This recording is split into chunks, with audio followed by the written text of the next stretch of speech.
the key notes or the key points which related to the question paper, the AFCAT 1 question paper 2015. And today's morning session, we'll be discussing the verbal ability part in English. And as I have always mentioned, the key areas of the vocabulary paper or the verbal ability paper is divided into two main streams or two main sectors, namely the vocabulary as well as the structure. So you cannot ignore any major segment in order to have a very good performance in your AFCAT paper. Name it any competitive exam, but especially the AFCAT paper. You have to be resourceful in your vocabulary and your structural element.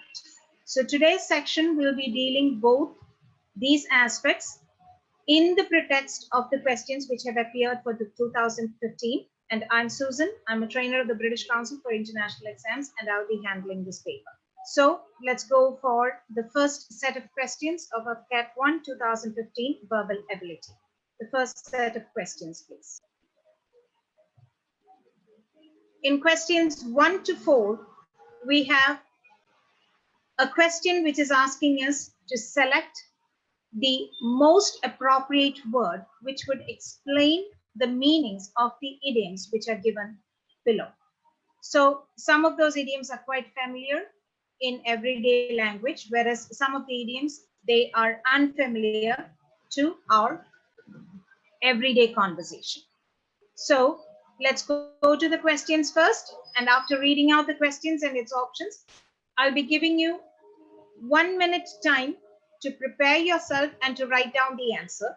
Then only will you be able to follow these questions. And if ever you have a doubt, you'll be able to voice those doubts also. So first we'll be reading out whatever is there on the screen, and then later we'll be proceeding to the discussion of the answers. The first question is in a jiffy. That's quite a common idiom, an idiomatic expression. And the options given are outstanding, suddenly, in effects, and appropriate. You have to pick the best of the lot, which explains the idiom to the maximum, or which does justice to the idiomatic expression. Moving on to the second question, up to the hilt. The options: A, completely; B, up to the mark; C, up to the final decision; D, none of these. And please note, I'm not giving the answers. I'm giving you 1 minute time to solve the problem on your own before I move on to the answers. Now moving on to question number 3, we have man of letters. And the first option is who writes too many letters? B, an important person; C, a politician; and D, a literary person. The fourth question, we have sang-froid. The first option is composure. The second option is go on leave. Third option, C, is changed suddenly. And the fourth option, D, is make an attempt.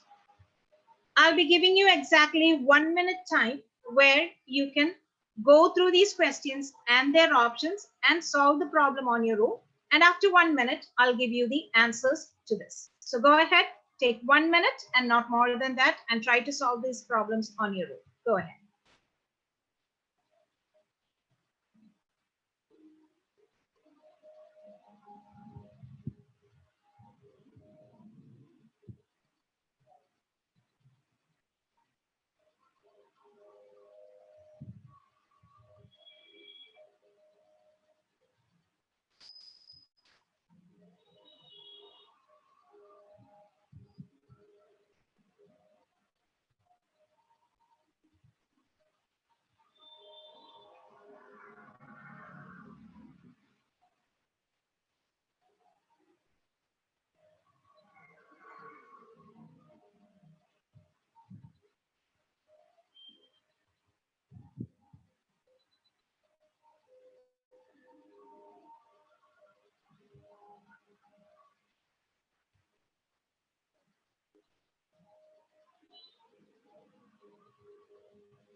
Now let's move on to the answers.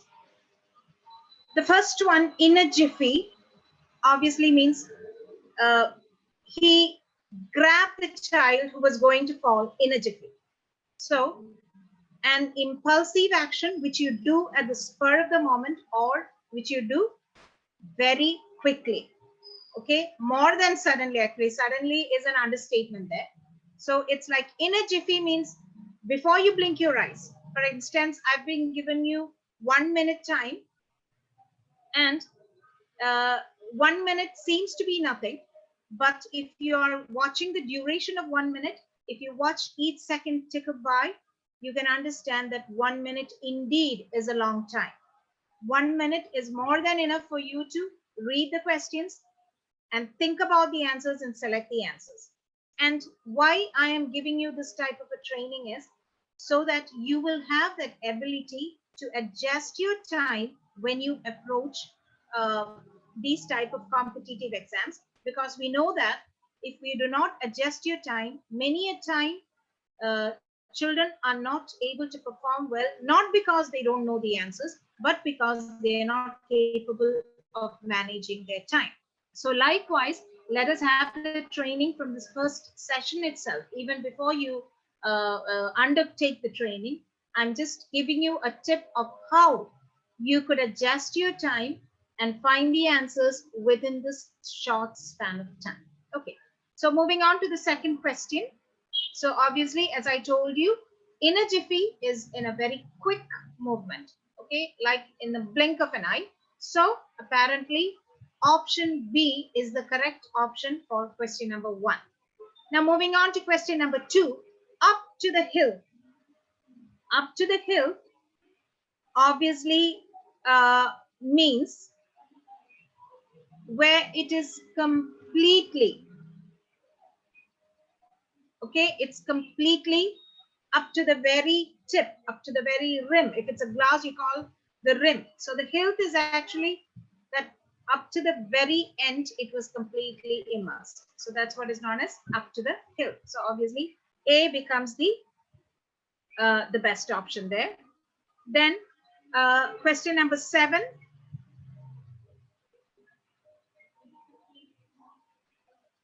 You have, sorry, could you please go back to that previous page? Okay, thank you very much. So the third question we have, that was a mistake on my part, I'm very sorry. So the third question, we have option D, a man of letters, that is a literary person. A man of letters is it's a literary person. And option 4, we have sang-froid. Sang-froid means composure or coolness in your disposition. That is what is known as sang-froid. Okay.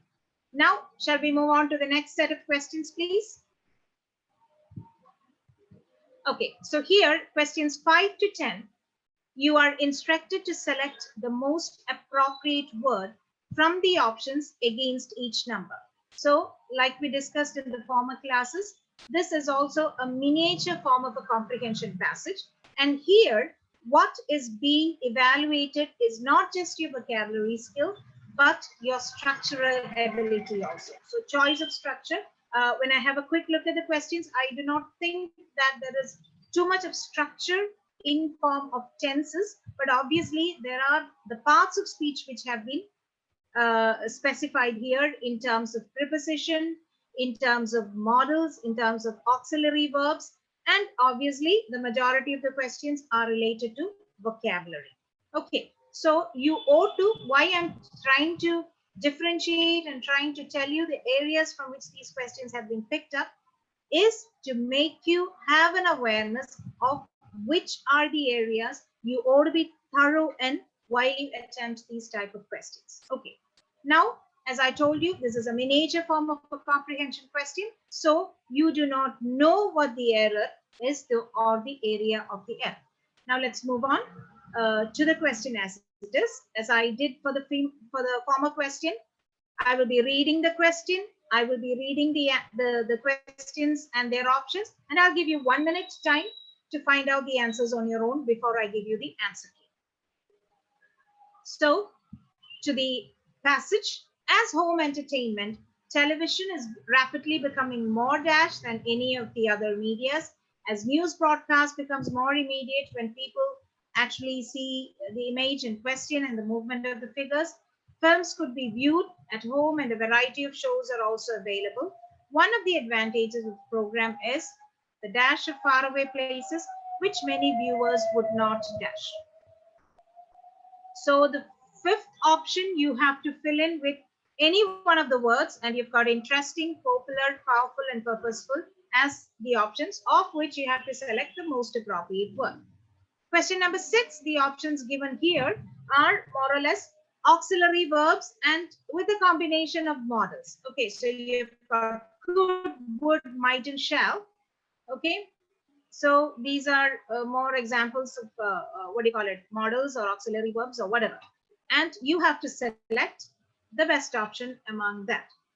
Now coming to the 7th question, as you see, you have prepositional usages there. Okay, and you have to select the best of the preposition which is used or which can be most suitable there. So you have 7, A, of, B, with, C, as, and D, in. Now moving on to the 8th question, you have a couple of words of which are more or less similar or more or less they are okay in that particular context, but your job is to select the most appropriate word. Okay, so the 8th question, we have got A as surroundings, B as assistance, C comfort, and D privilege. And you have to select the option which is most appropriate. Moving on to the 9th question, you have again a vocabulary, a list of words, that is glimpses, image, portrait, picture. So you know that there is very little difference. There is minute difference between image and portrait and picture, and but you ought to differentiate what is the difference. Okay, then only you'll be able to attempt these type of questions. Now moving on to the 10th question, you have possible, rather, else, otherwise, which you could call it as joining words or linking words, etc. They are not pure conjunctions, so I'm not using the term conjunctions, but you can call them as linking words. Okay, so as I told you, and as I did with the first set of questions, I'm giving you 1 minute time to answer these questions on your own before we move on to the answer keys. You can take 1 minute, please.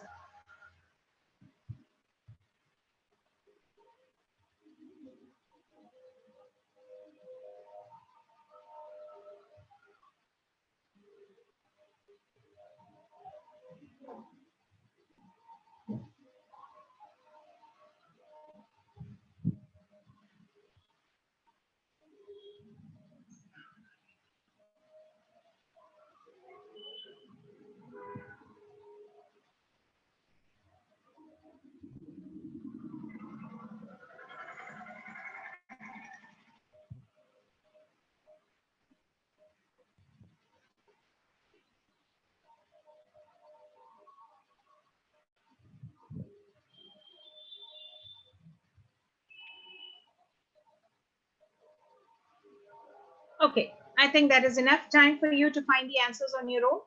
Now moving on to the answers.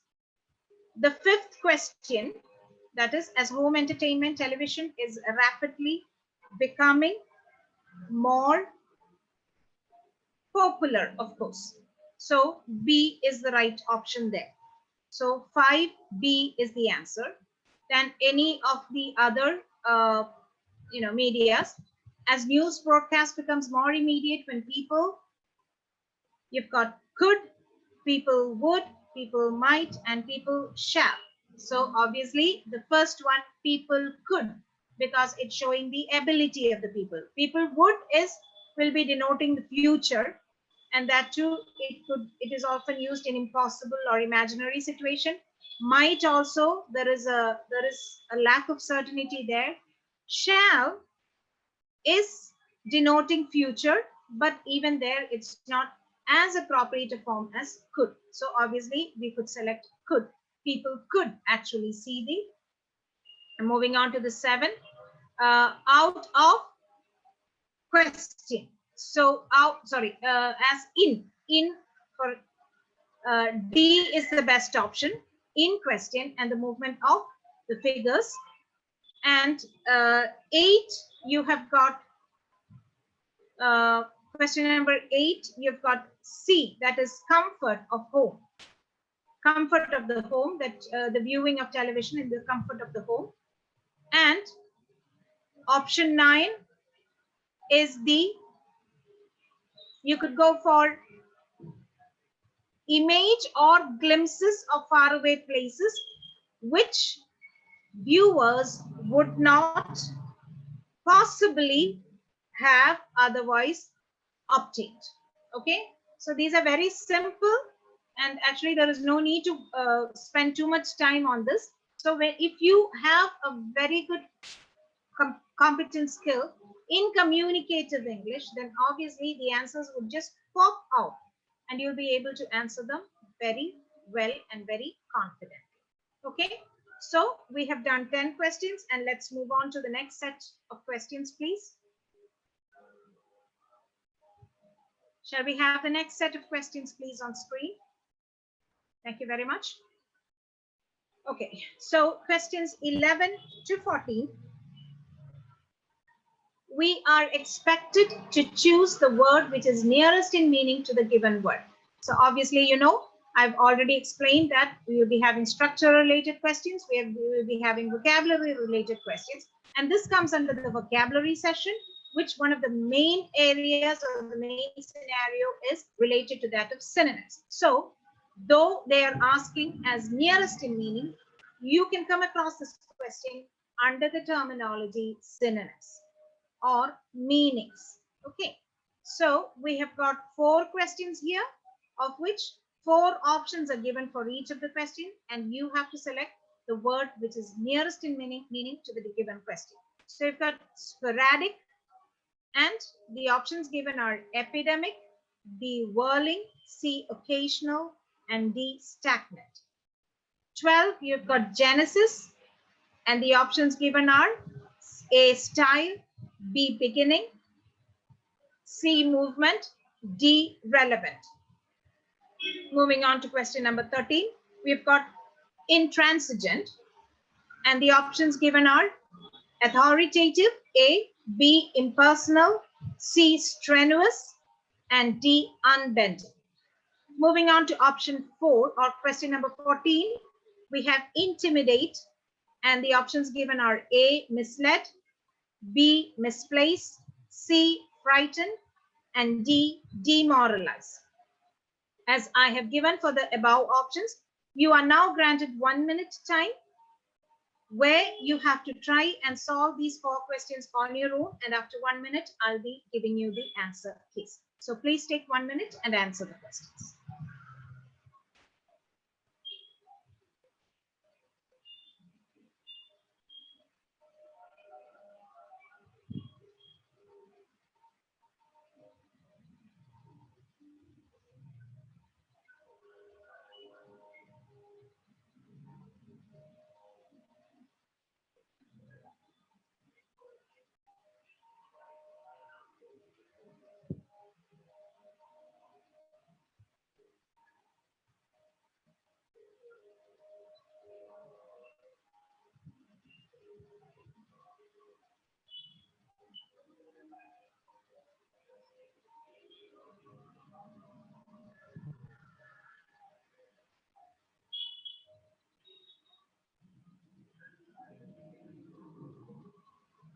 Okay, so I think you've had more than enough time. Now, sporadic. Sporadic, as we know, as the word says, you've got the options epidemic, whirling, occasional, and stagnant. So sporadic, we know that something which does not happen continuously. Okay, for instance, yesterday's question paper had the same question, but there it was given in the context, or it was given as a question which was asking you to find out the antonym. Here you're instructed to find out the synonym. So sporadic here is the opposite of frequent. So which would be the word that we can use here frequent, opposite, occasional. So obviously C is the best option to be used here. C11, C is the best option. Now moving on to question number 12, Genesis. Those of you who have read the Bible, you know that Genesis is the first chapter of the Holy Bible, and Genesis means nothing but the beginning. So obviously B becomes the best option here. You cannot correlate it with style, you cannot correlate it with a movement. Obviously it is relevant, but there is a better option of beginning there, so you have to go for that. Then I believe there are no confusion regarding the first four options. Whirling obviously is like turning around, okay, spinning around like a top or something. That's what is known as whirling. And we have that famous company called Whirlpool, okay. The appliances which a machine, the washing machine called Whirlpool. Now what is Whirlpool? Whirlpool is that kind of whirlpool which you've come across in rivers and all, when there is a lot of undercurrent. Okay, it's where you found a round kind of movement in the water current or the undercurrent in the river. So that's what is known as whirling. Whirling is to go round and round and round. Okay, so I believe there is no other word which is confusing in question number 11 and 12. Let's move on to question number 13. Question number 13, you've got intransigent. And intransigent obviously means something that you're not willing to do so, or you are unwilling to do so. Okay, so that is the first meaning, or the apparent meaning there, or the literal meaning. So we have to select a word which is more or less identical to that particular literary meaning. So this is one way of doing it. You try to substitute the word without looking at the options with an option of your own, and then you have to find the word among the options which is best matching your option which you have substituted in place of that question. I hope it's clear enough. So intransigent obviously can be authoritative depending on the situation, but that's not the only meaning. It is impersonal, but there also at times it is impersonal, but it does not encompass the whole meaning. Strenuous, yes, it's not easy to be intransigent, but that is not the most appropriate word here. So the best and the most appropriate word among the four options given is unbending. Now, unbending is uncompromising or unwilling to do something, okay, or taking a very strong stand. So I hope that's clear enough. Question number 13, you've got D as the best option. Now moving on to question number 14, intimidate. Obviously, you know that it's a very simple word, and I don't think I have to waste too much time there. It is to frighten or to scare some. To intimidate, we found that the college authorities were intimidating the children with respect to their internal assessment or something like that. This is a news which is reported almost frequently, in the papers. So intimidate is to scare or to frighten a person, okay, to threaten a person. So obviously it's not misleading, it's not misplacing. It can be demoralizing, but it is more than demoralizing, it's more of frightening. So 14, you can go for options D. Shall we have the next set of questions on screen, please? Question number 15 onwards on the screen.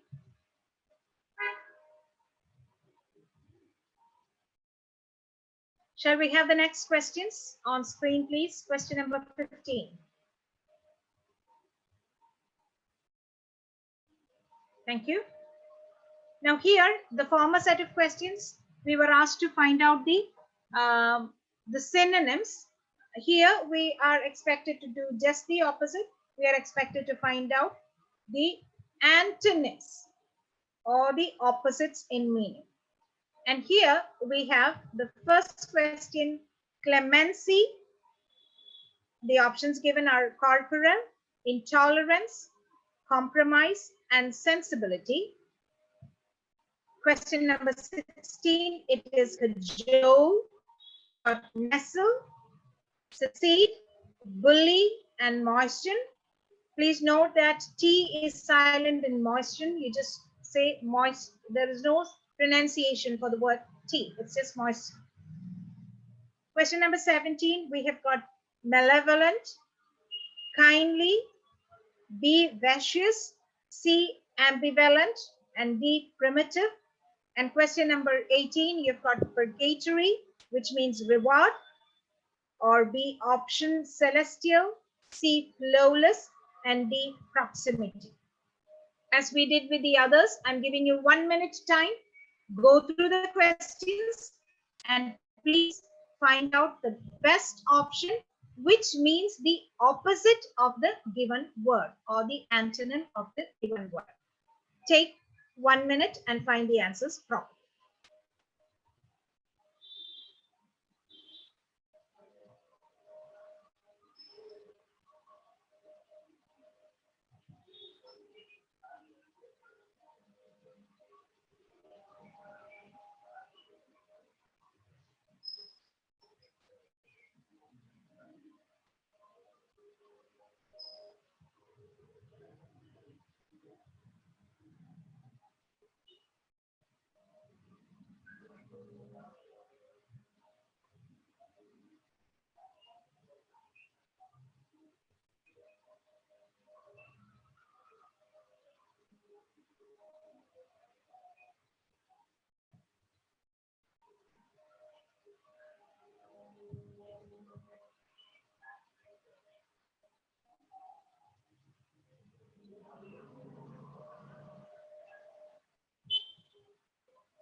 We'll move on to the discussion of the questions.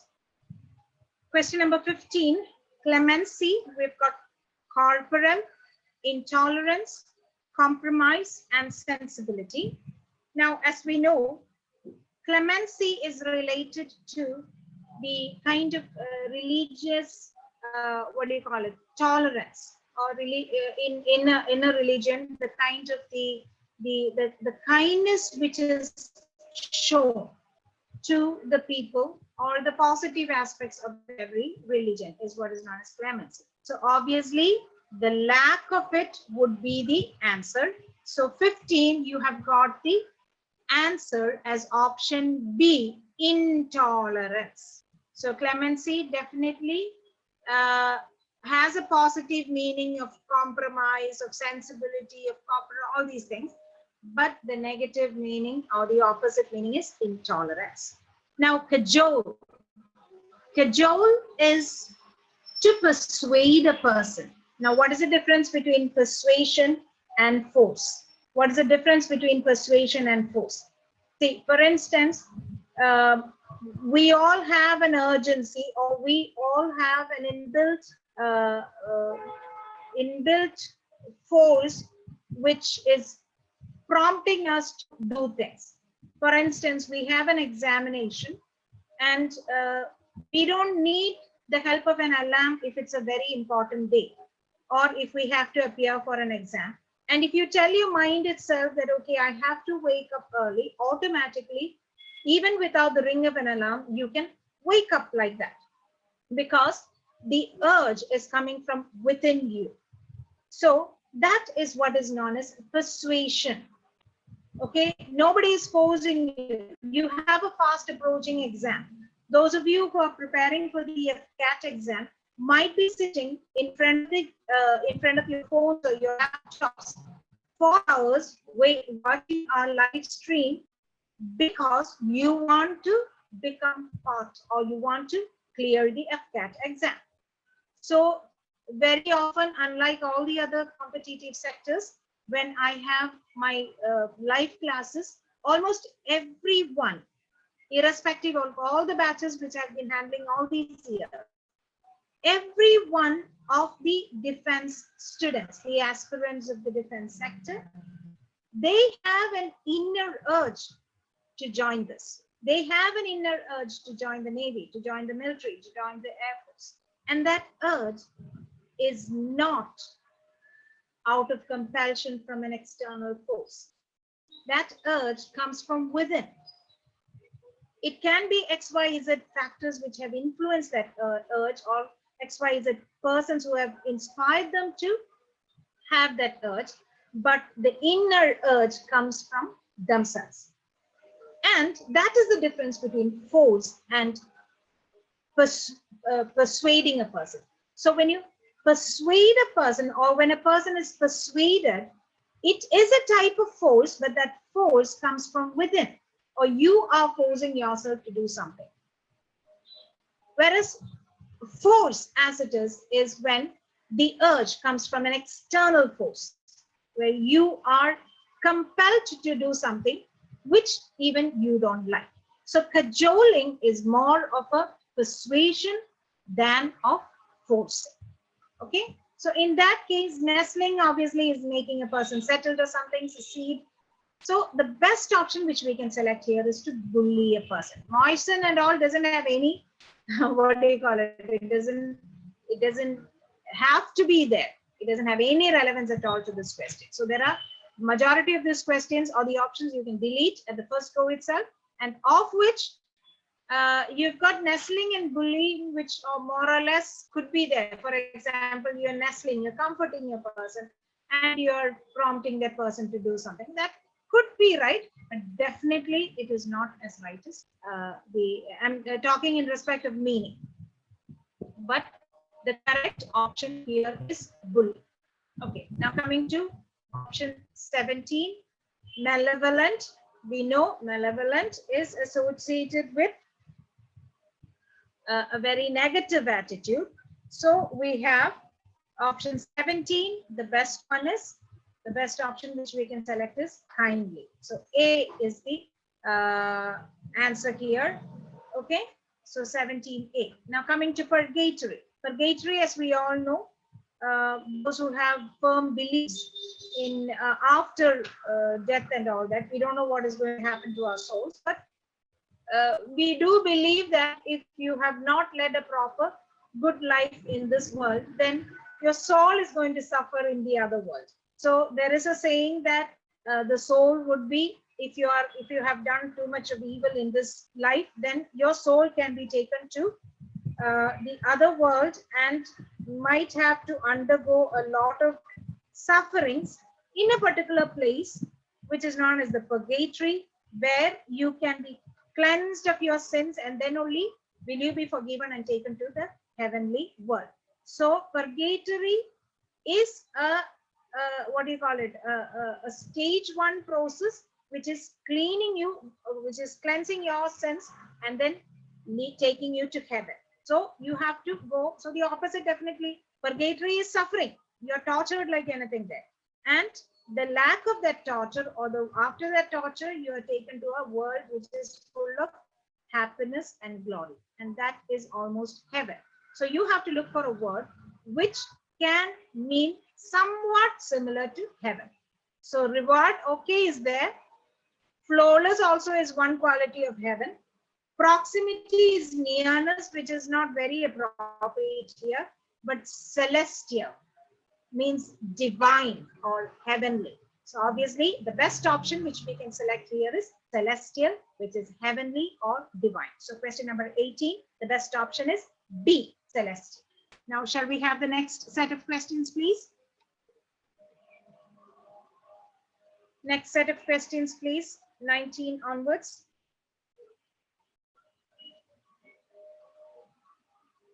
Shall we have the next set of questions, please? 19, question number 19 onwards.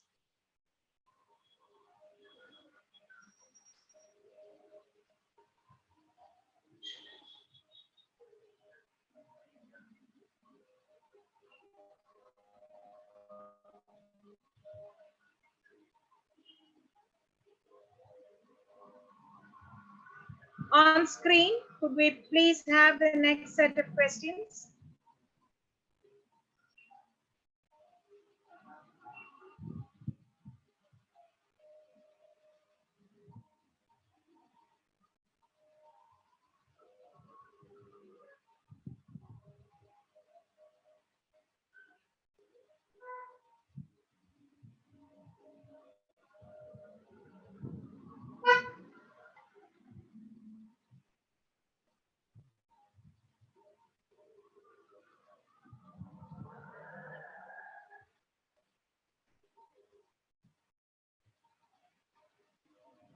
Question number 19 onwards on screen, please.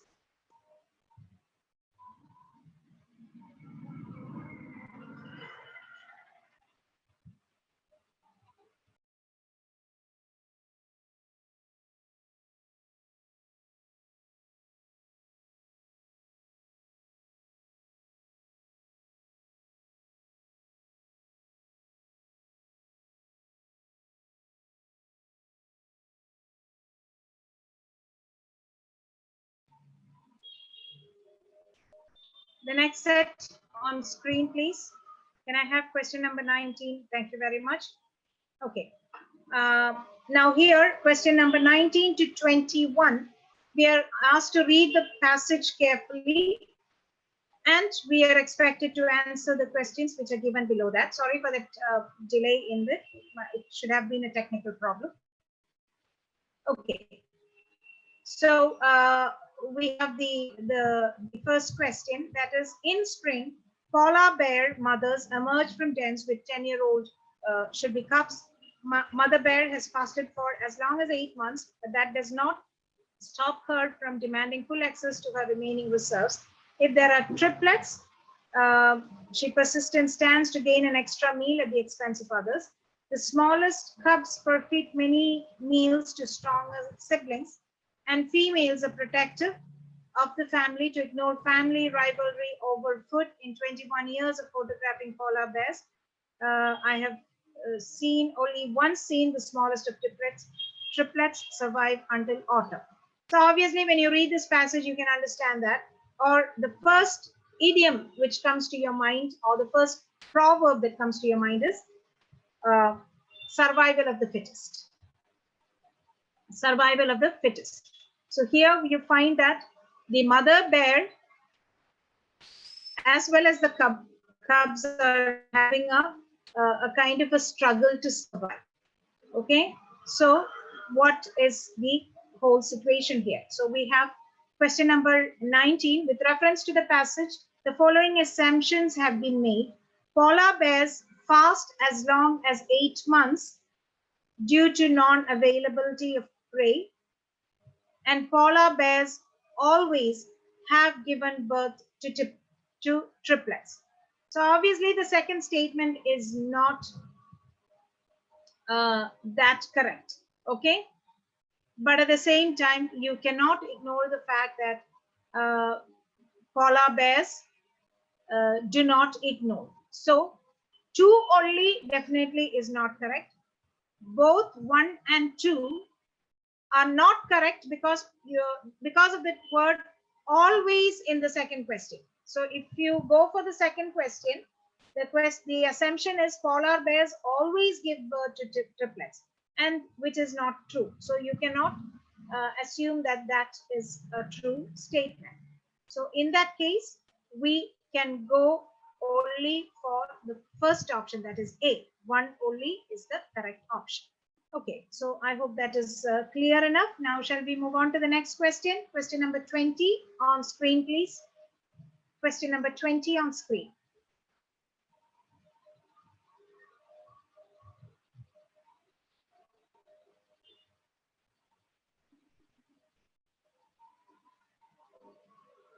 Question number 20 on screen, please.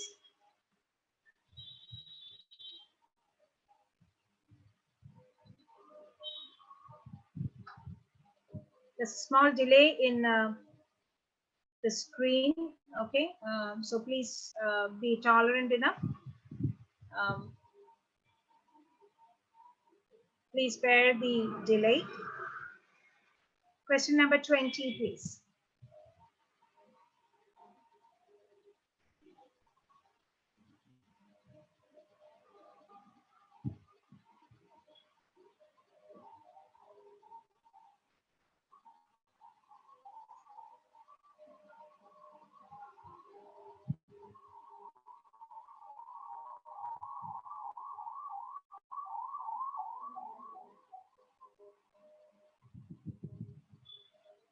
Question number 20, please.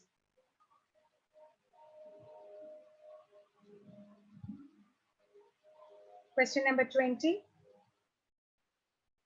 Okay, thank you very much. Question number 20. Female polar bears give birth during spring, autumn, summer, autumn, and winter. So obviously they come out of the den during the summer season, so which is preceded by autumn. So I think C would be the best option there. Question number 20. Now, question number 21. Mother bear takes sides over cubs. Okay. Then mother bear lets the cubs fend for themselves. The mother bear feeds only their favorites, and the mother bear sees that all the cubs get an equal share. So question number 21. The mother bear lets the cubs fend for themselves because she also is in a very weak condition. And she knows that unless the cubs do not learn how to fend for themselves, they will not be able to survive in the harsh wild world.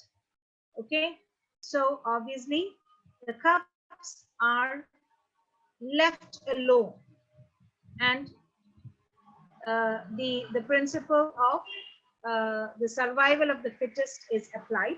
Okay, and so many other principles, self-defense. Okay, learning. Obviously, the best option I think would be survival of the fittest. That happens there. So very often you find that even though many cubs can be born to one mother, very few of them survive, and that is why it is extremely difficult for a mother bear to take care of all her cubs. Okay, shall we move on to the next question, please?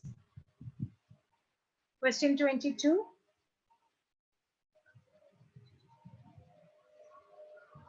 Okay, now you have to select a word that best defines the given phrase.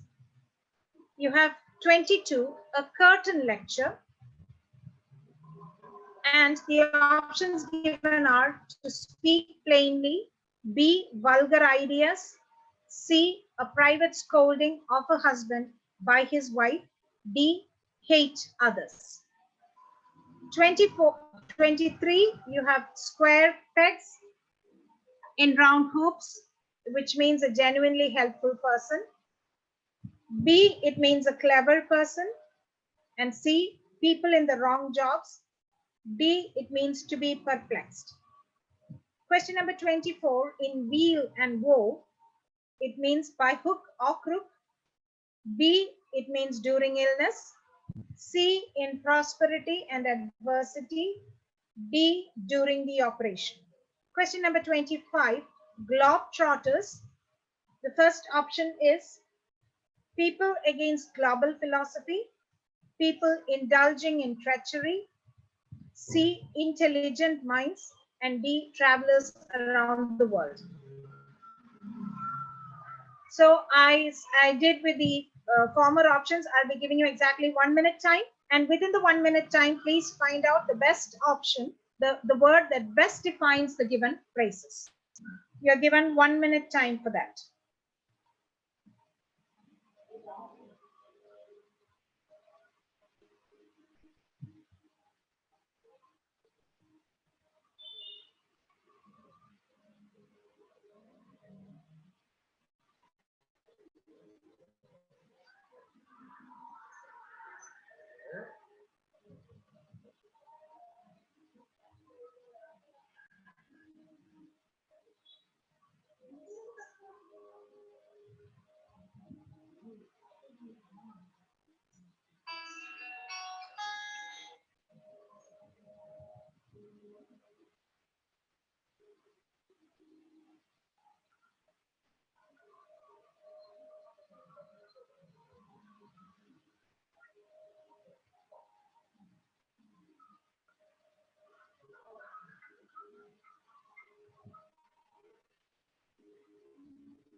Okay, so we can come for the discussion of the answers.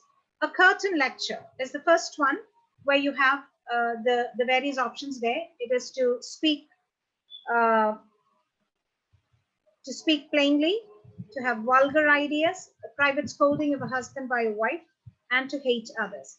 So here, the best option which we could select is the private scolding of a husband by his wife. And that's what is known as a curtain lecture.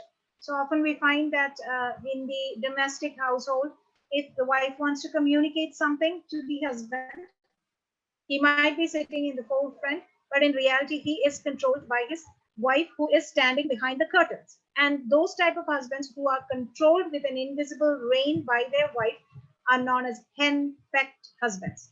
Hen-pecked husbands. Okay, so that is a curtain lecture is often done by a wife to a hen-pecked husband. Okay, so that is option 22. Now, 23 square pegs in round hoops. So obviously you can understand that if you have a round hoop, you can never fix, it's extremely difficult to fix a square peg in a round hoop or a round hoop. Okay, so a square peg has to be fixed in a square hoop itself. You cannot fix it in a round hoop. So obviously, genuinely helpful person doesn't go there. A clever person, it's extremely difficult there. To be perplexed might be somewhat correct because you find that you don't know how to handle that situation. But the best option here would be people in the wrong job. So you are qualified. That is what often happens for the engineers and people who go for professional courses nowadays. They find that even if they qualify well, they do not find jobs which is suitable to their qualifications. That is the main scenario which is happening everywhere around the whole world. So you study for something and you end up doing something else. And some people are okay, they're comfortable with whatever they get, but some people, they find it extremely difficult to make a career out of that particular job.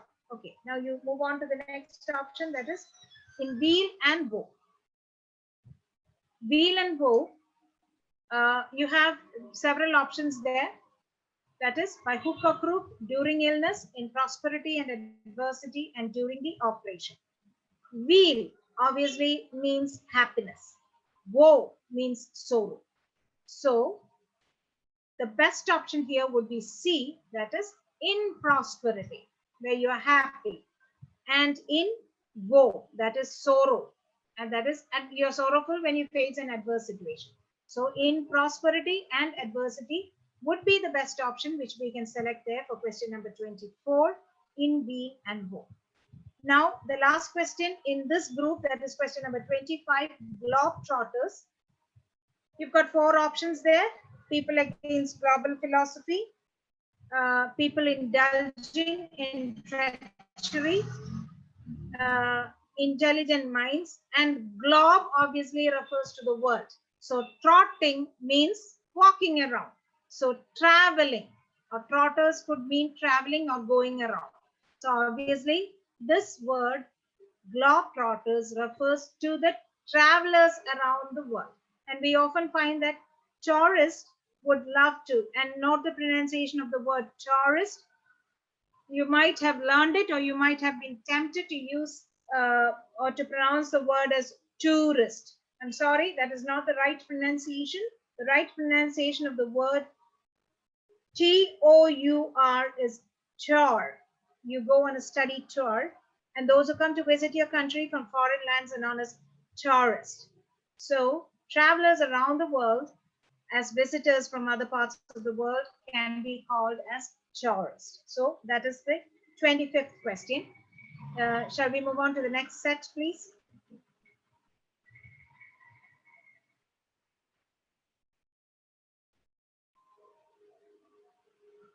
Next set of questions, please. 26.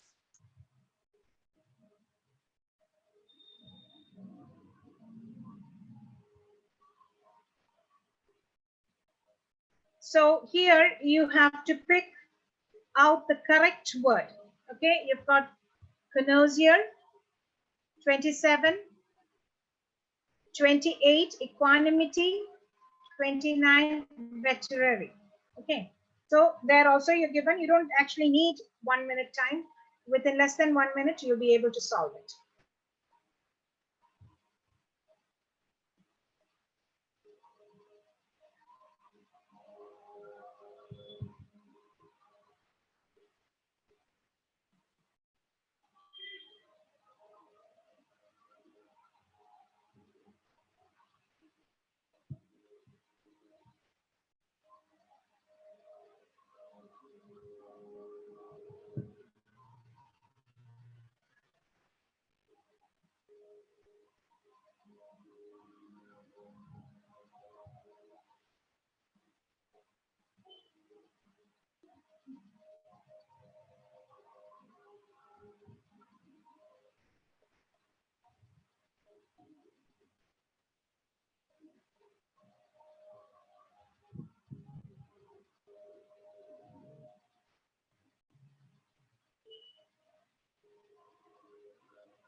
Okay, I hope you're done.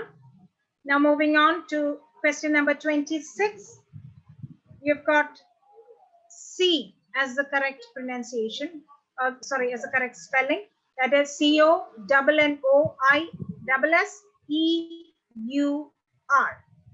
Question number 26, C. And this means an expert taster of music. It could be fine arts. Okay, a person with a very good sense of taste of the fine arts. It can be music, it can be some other, it can be any painting. That's what I just want to summarize it under one term called the fine arts. Then munificent is 27. The correct option is C. MUNIFICENT. And that is nothing but a disposition which shows great generosity. Okay, it's an adjectival form which describes a person's character and which says that he shows great generosity. Okay, the next one, 28. Obviously, the meaning is very clear. The correct spelling is equanimity, and so A would be the best spelling there. EQUANMITY.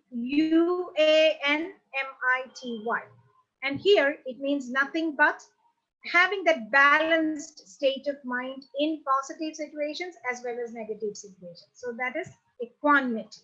Then 29 is a very, very simple word, okay, which is related to animal science, veterinary. So you have the correct spelling as spelling C. Okay, veterinary science. Obviously, you know that it is related to the treatment of animals, domestic, and sometimes at present, or sometimes in rare cases. For example, if you're posted in a zoo or something, you might have to take care of wild animals as well. Okay, so these are the simple yet crucial areas which we come across through the FCAT exam. And as we have seen the questions, they might be they might look very simple, but if you're not alert enough, there is every tendency to slip and commit an error. So please be careful when you select the options, and please read and reread, practice and practice until you come to the right option. We have lots of tips awaiting, and please make sure that you make use of it when you join our classes. Thank you very much for your cooperation. Until we see again. Thank you very much. This is Susan signing off.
Hi, good morning, students. Hope you all are doing great. So here we are again with the discussion of the AFCAT 1 2015 paper, the general awareness section. So without wasting any time, let us proceed to the first question that was asked in the general awareness section of AFCAT 1 2015. Coming to the first question, choose the most appropriate answer is the directions given to us. The opposition party status. The 42nd question is the opposition party status is accorded to a political party in the Lok Sabha only if it captures at least option A 5% of the seats, option B 10% of the seats, option C 15% of the seats, and option D 20% of the seats. So what the question is trying to ask you is, when does a party in the Lok Sabha qualify to be designated as the opposition party? What is the minimum number of seats that it has to secure in the Lok Sabha general elections to be qualified to be called as a opposition party? So the correct answer is 1/10, that is 10% of the seats have to be secured. 10% of the seats have to be secured by the any of the parties in order to qualify as the opposition party. All right. So currently, the Lok Sabha does not have an opposition party. That's because the opposition as well as the ruling party is a coalition. It's an alliance. There is no single majority ruling party or single opposition party which has secured 10% of the seats. So moving forward to the next question, the 43rd question, who amongst the following is the author of the book? Who amongst the following is the author of the book, A Bend in the River? Who among the following is the author of the book, A Bend in the River? The options are A. Chetan Bhagat, B. V.S. Naipaul, C. Kiran Desai, and D. Anita Desai. The correct answer to this question is B. V.S. Naipaul. B. V.S. Naipaul, who has written the famous book, A Bend in the River, about certain great civilizations of the Africans. All right. So moving forward to the next question, the 44th question, Long Walk to Freedom. Long Walk to Freedom is a book written by option A, Sonia Gandhi, option B, L.K. Advani, option C, Nelson Mandela, and option D, Benazir Bhutto. So it's a very famous book, and I'm very sure that most of you would have answered this question correctly or would know the answer to this question correctly. The correct answer is C, Nelson Mandela, who has written the famous book Long Walk to Freedom, and it was one of the best sellers at one point of time. All right.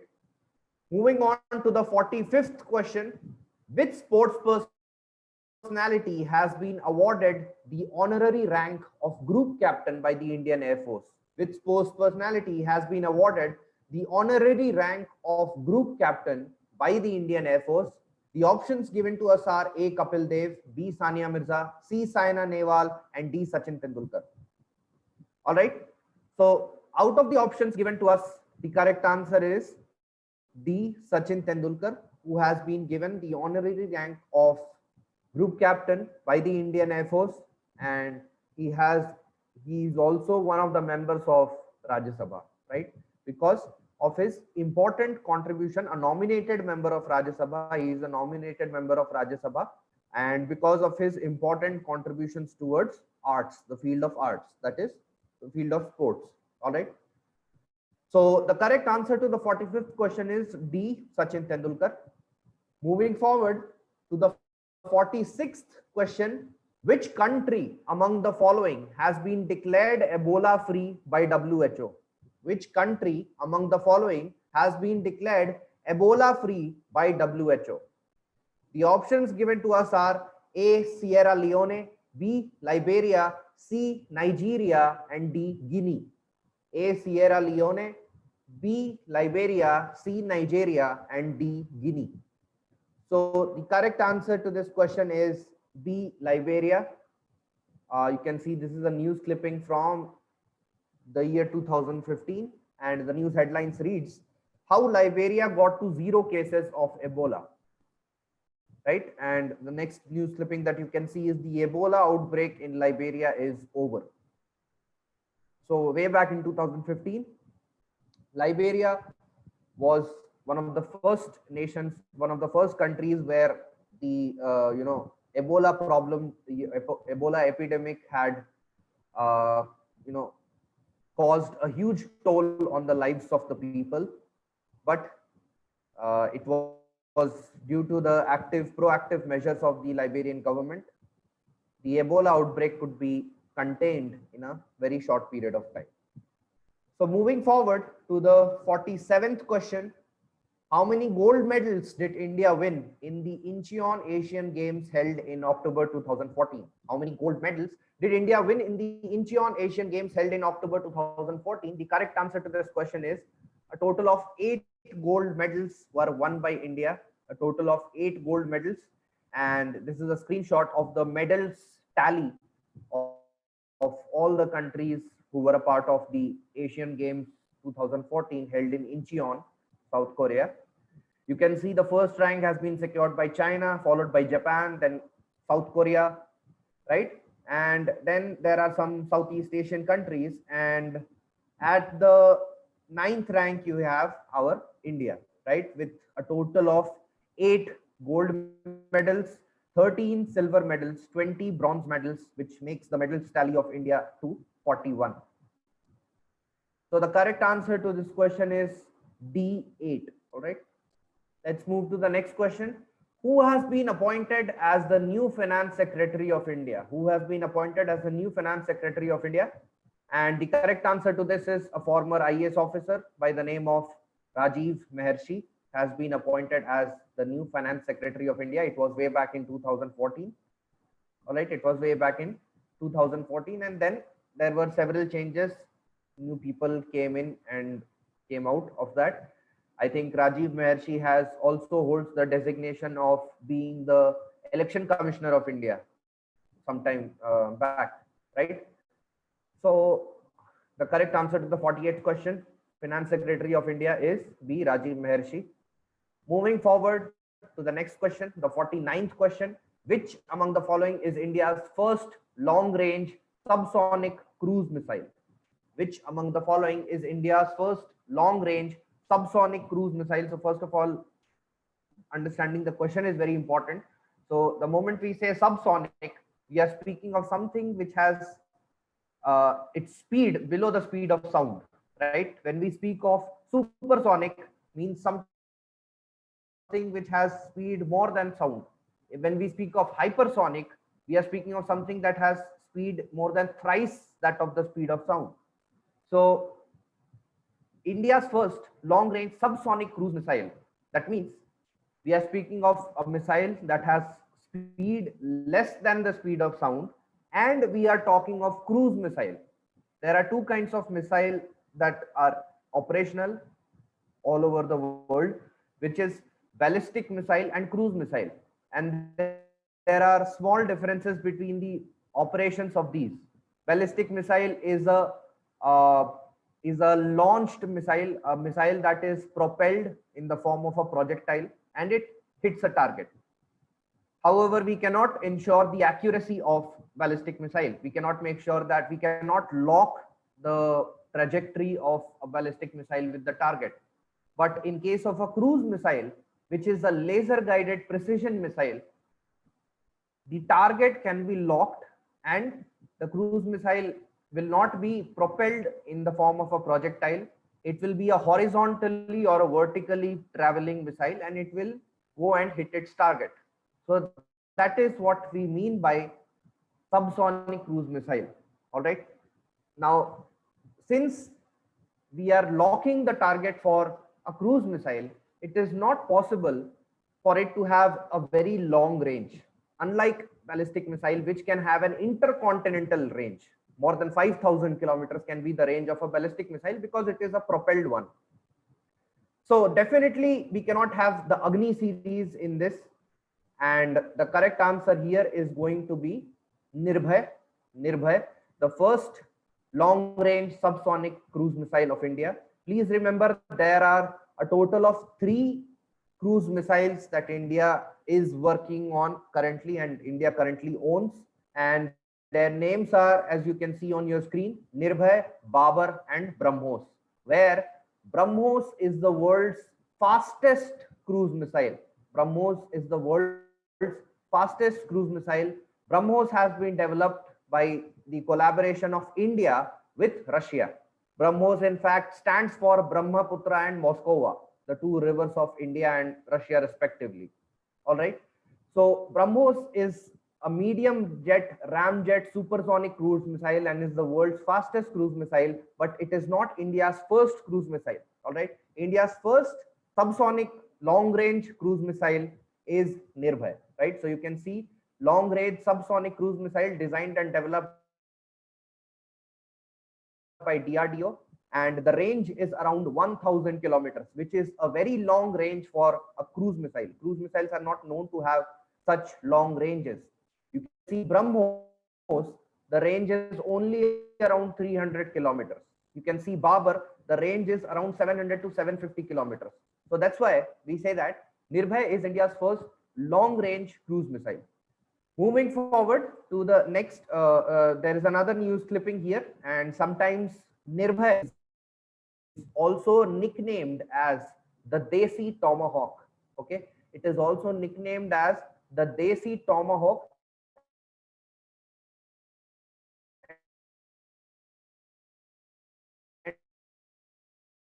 And this you can also see the differences between the cruise and the ballistic missiles. C, homoplastic, and D, hormonology.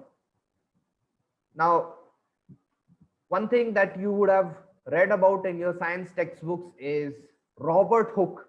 Robert Hooke was the first person to study science, and that is where somewhere in the box they would have mentioned that Robert Hooke is the father of cytology. So what are they talking about? They're talking about the study of cell as a discipline was started off by Robert Hooke. All right. So that is where the question has been asked from. The branch of science that studies cells is called, the answer is A, cytology. And you can see the etymological breakup of cytology is CYT. It comes from the Greek word kaitos, meaning cell, and combining cyte and O also used as the suffix cyte. Remember that combining forms are made by adding a combining vowel to the word root. All right. So the word root here is kaitos. Fine. And you can see this is the book published by Robert Hooke way back in the 17th and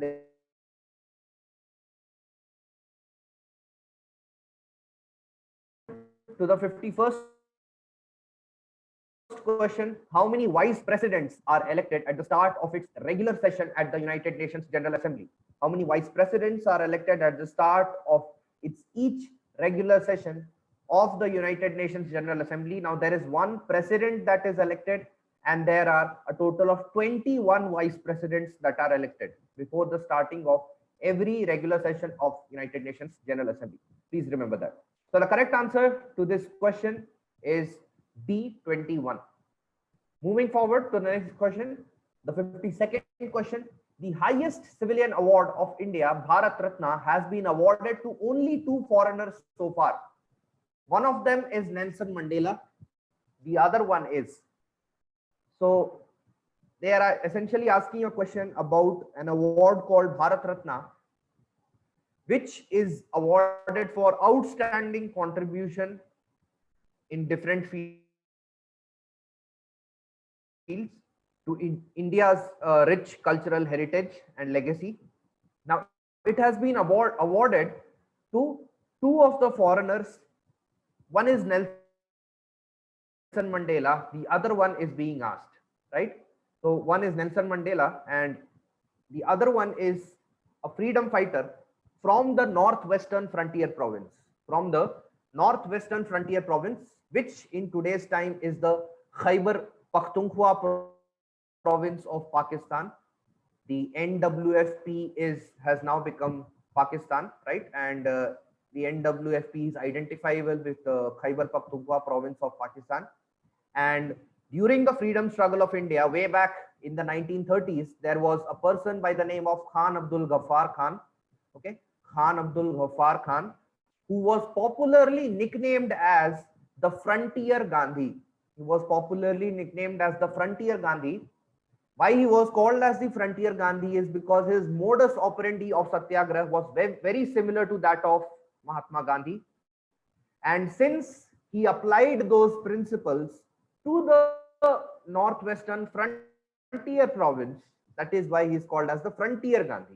All right.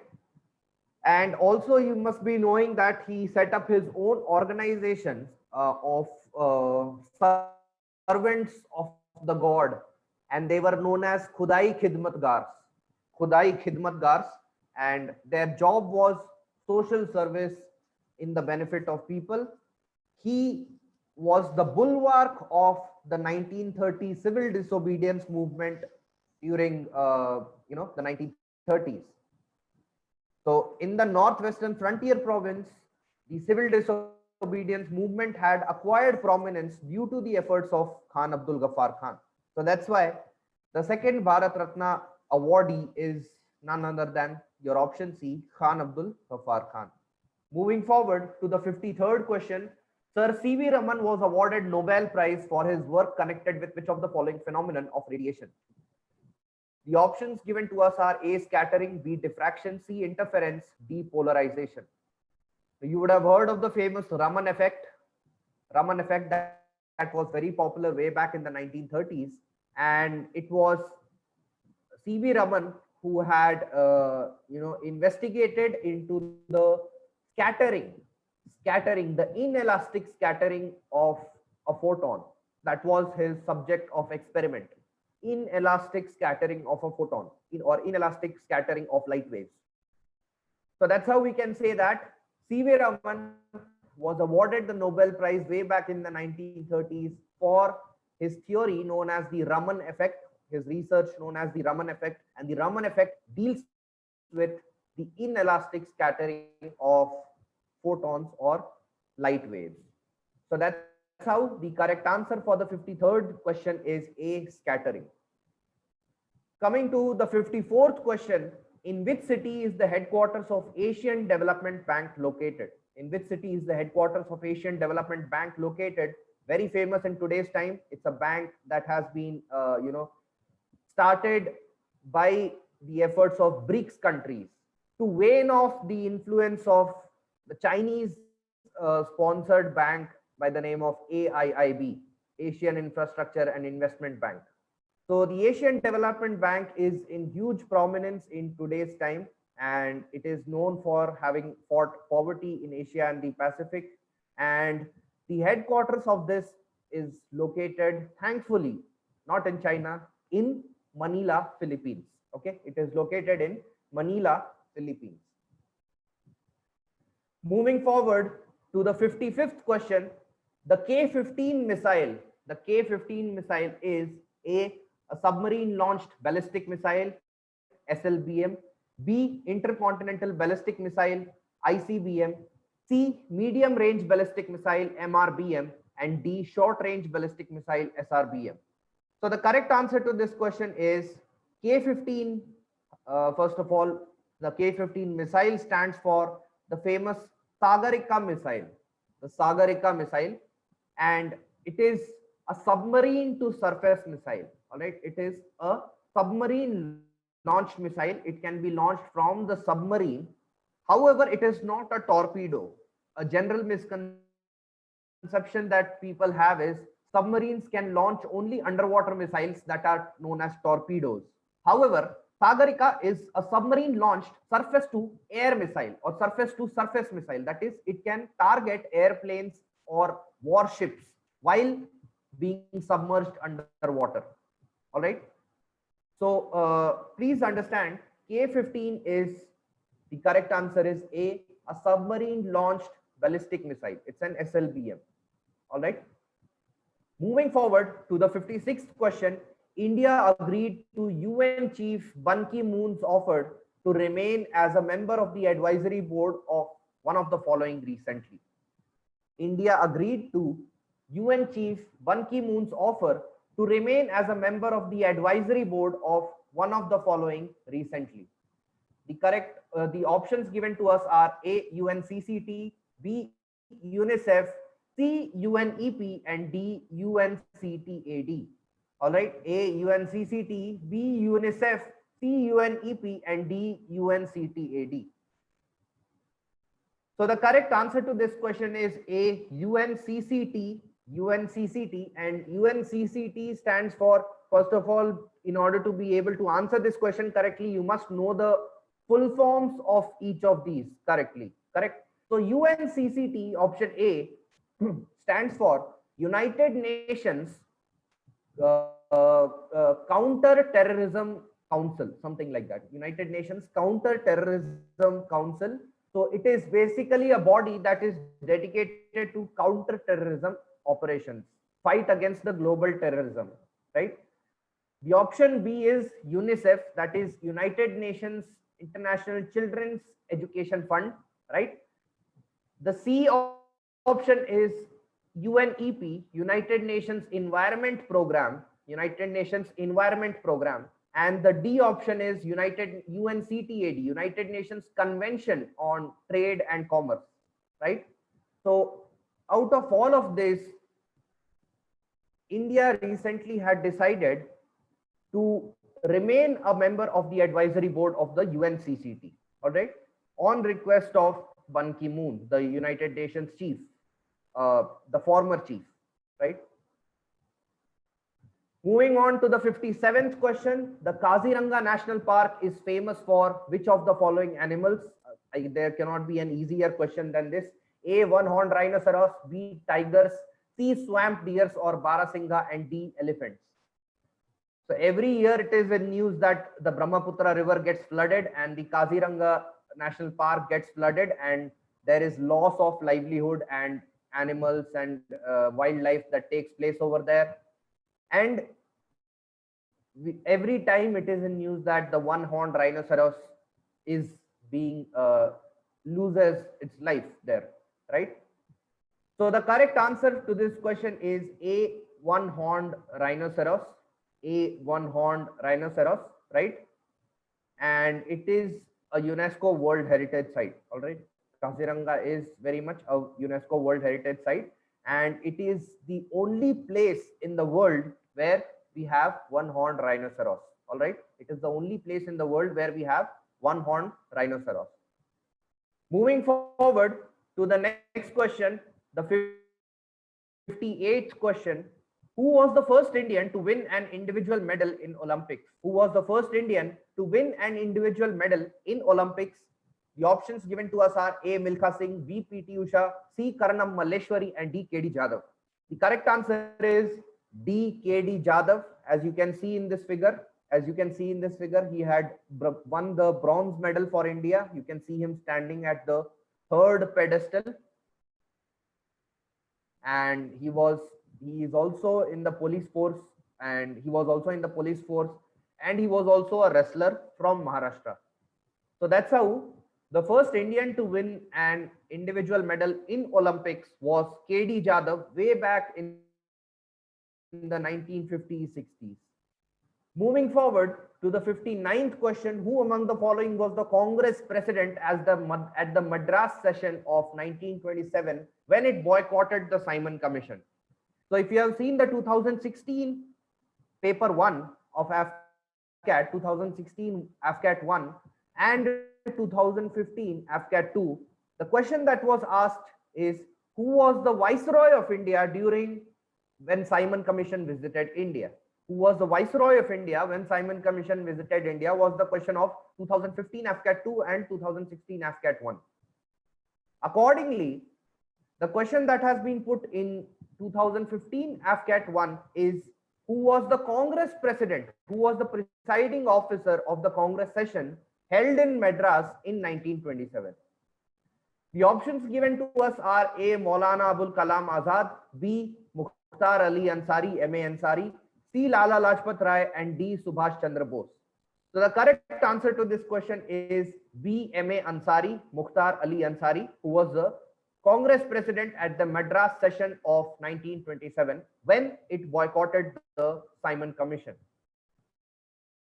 So the correct answer to the 59th question is B. M.A. Ansari. Moving forward to the 68th and the last question of the general awareness section of 2015 AFCAT paper 1, AFCAT 1. The question reads, why did Kalinga prove to be a turning point in the life of Ashoka? So the options given to us are A. Ashoka annexed Kalinga,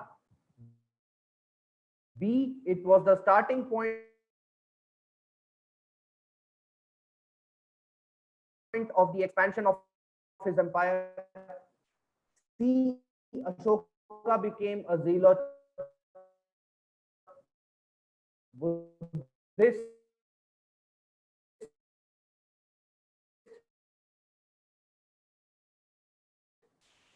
and D. to reach its ever appear in any of the exams. He turned it. That's the main winding up turn. So Kalinga War is the battle that changed Ashoka's life forever, and he gave up fighting wars.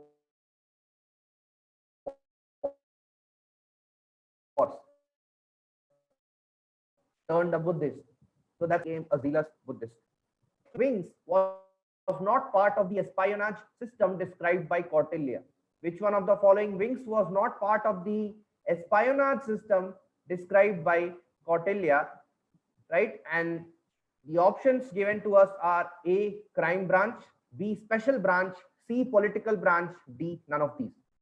Now this question has specifically been asked from the Arthashastra written by Kautilya, who is also popularly known as Chanakya or Vishnugupta, and he has described Mauryan espionage. Espionage is nothing but the reconnaissance system or the spying system. So he speaks of the Pati Vedakas and the Pulisanis, right? Pati Vedakas and the Pulisanis, who were, according to the Ashokan inscriptions, they were probably spies. All right, they were probably spies, right? And Diodorus mentioned the spies as episcopoi, and Strabo referred them as ephoroi. All right. So these are certain Greek terminology, certain Greek references of Chanakya's or the Mauryan system of espionage. And out of the options given to us, it is the political branch which was not a part of the espionage system. The crime branch and the special branch were very much a part of it. I think this is the only question asked in the AFCAT exam that has been taken directly from the model question papers given in the Air Force website. All right.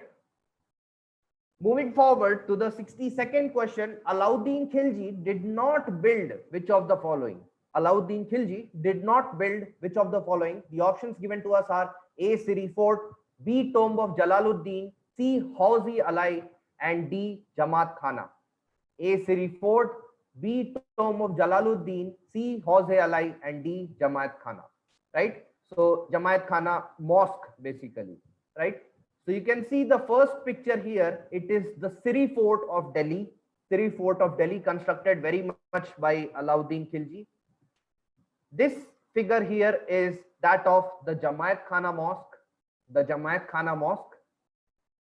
The third figure that you can see is the Hauz Khas area of Delhi, constructed by none other than Alauddin Khilji, in which there is another area known as Hauz-e-Alai, and which has another place known as the Alai Darwaza, right? The Hauz-e-Alai mosque, right? So option A, Siri Fort, option C, Hauz-e-Alai, and option D, Jamaat Khana mosque have been constructed by Alauddin Khilji. However, the tomb of Jalaluddin has not been constructed by Alauddin Khilji. All right.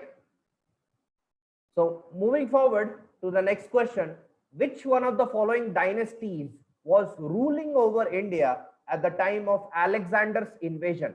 which of the following dynasties was ruling over North India at the time of Alexander's invasion? Now, Alexander's invasion took place somewhere around 323 BCE. 323 BCE, and Alexander the Great of Macedon, the only ruler of the world who had defeated the Persian Empire, had come all the way from Europe, from Greece, from Macedonia, conquering the entire West Asia and waiting at the gates of India to colonize India, to conquer India. The only reason why he could not do it is because his own army was tired of fighting wars continuously.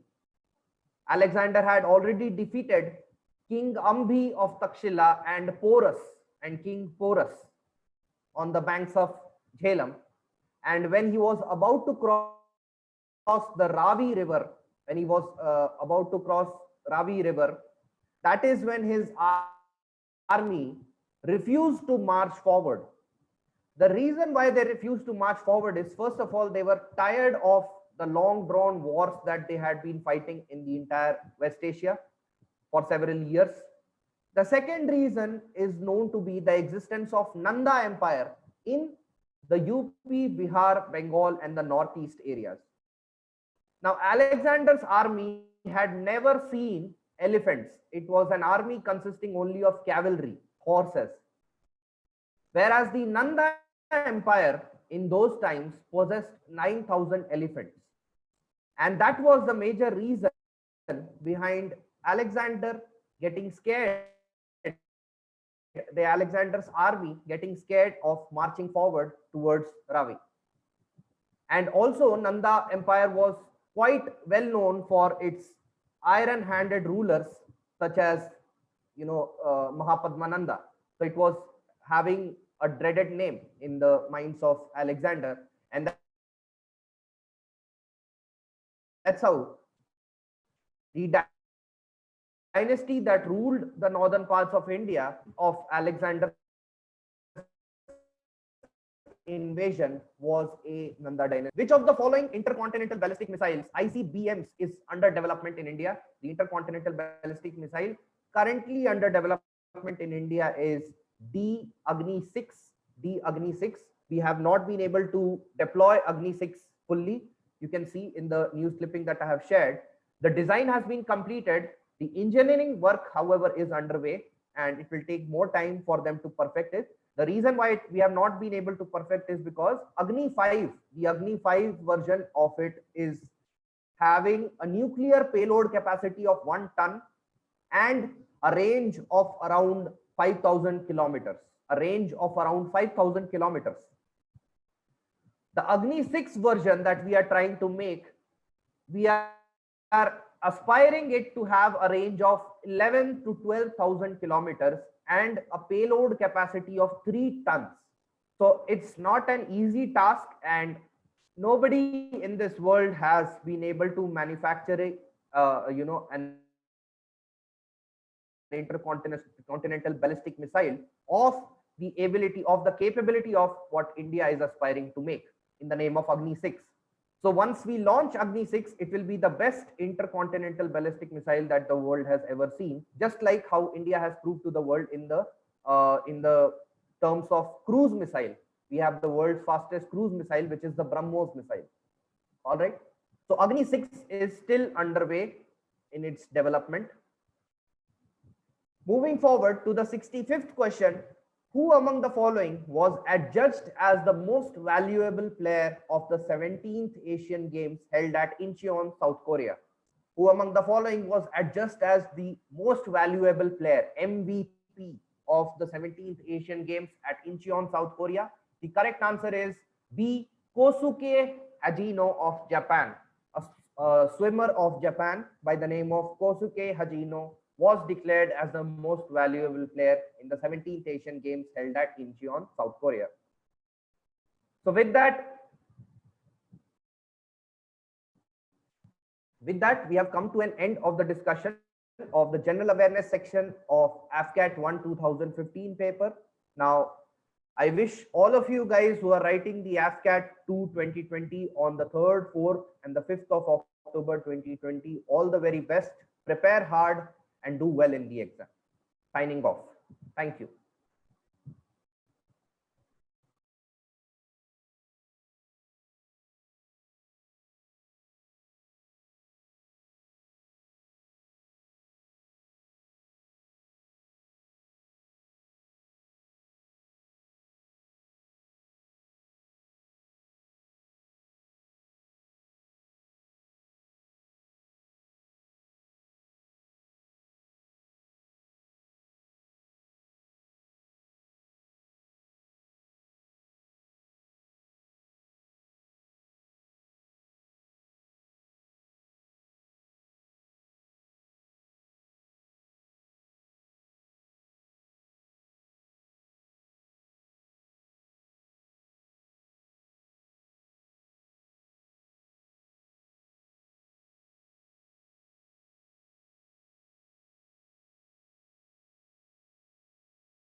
Good afternoon.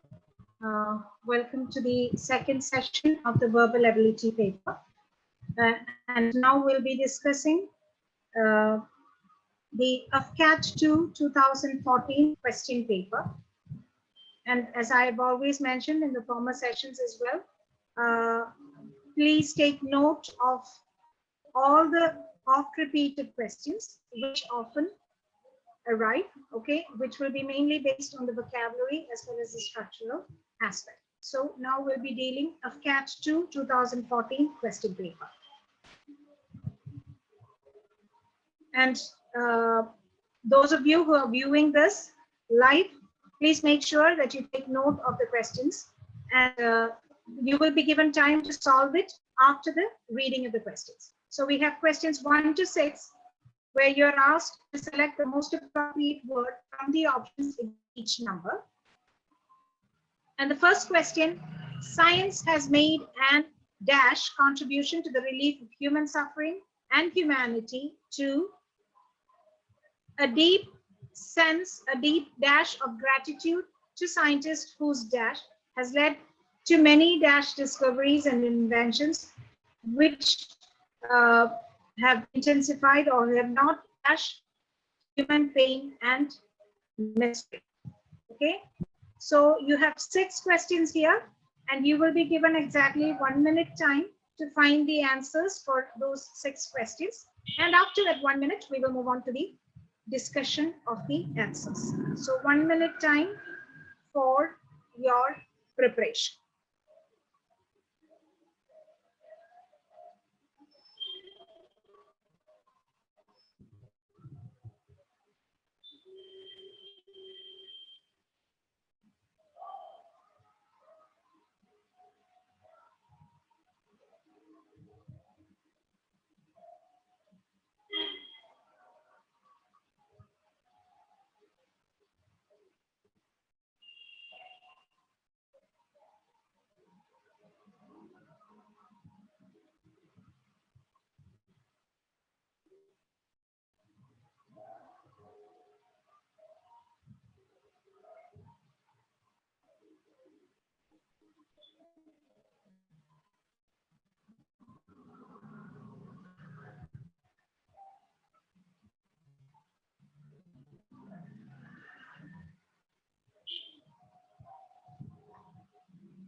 So the first one you have, shall we move on to the answer keys?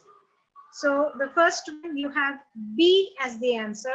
Science has made an enormous contribution to the relief of human sufferings and humanity.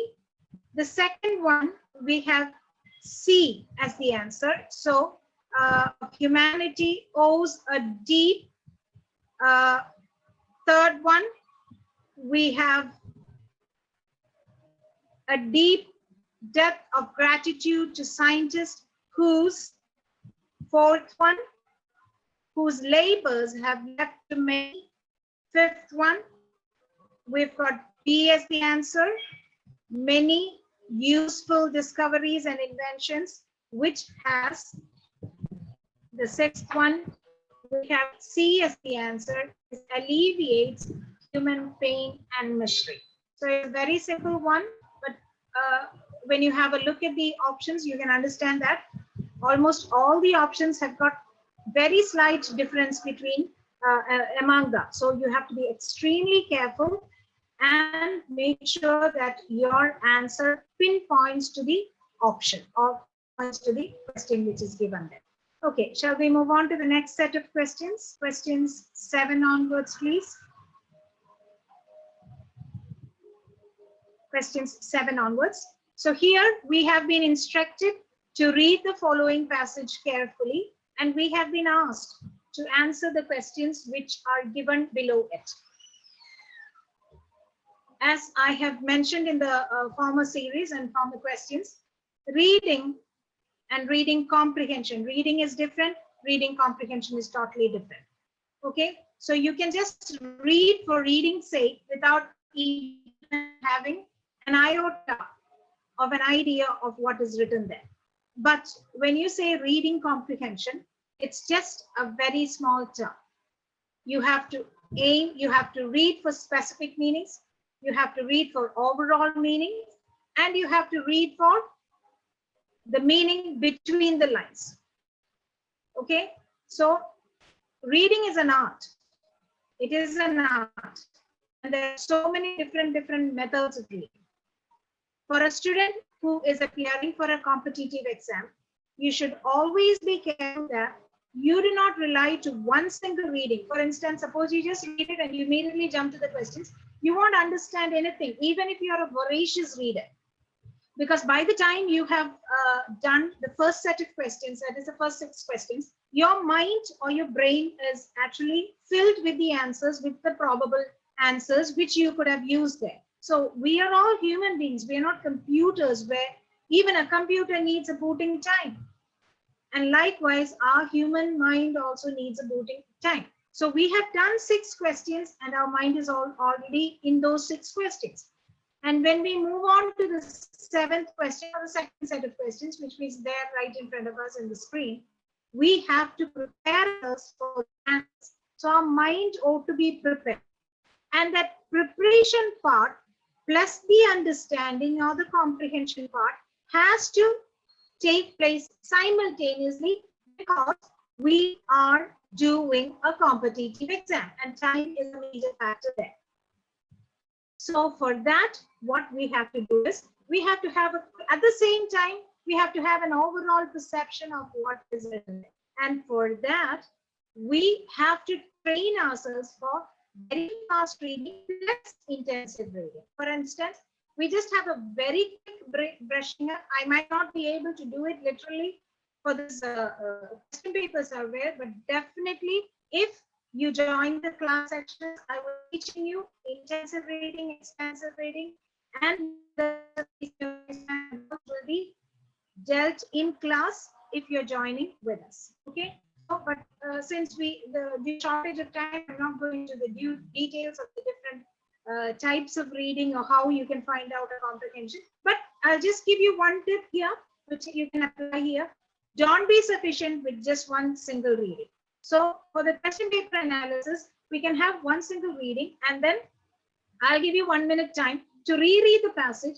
And during that 1 minute time, I want you to analyze the questions and find the answers on your own before I move on to sharing the answers with you. Okay, I hope that is understood and let's move on to the passage.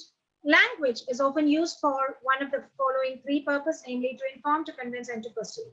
The first, requiring talent of telling what we know, is of little difficulty. The second demands reasoning, and the third, besides reasoning, is all the aid that we can obtain from the use of figures of speech or figures, which means the power of persuasion. Okay, so you have around 3 questions based on this passage, which is here on the screen.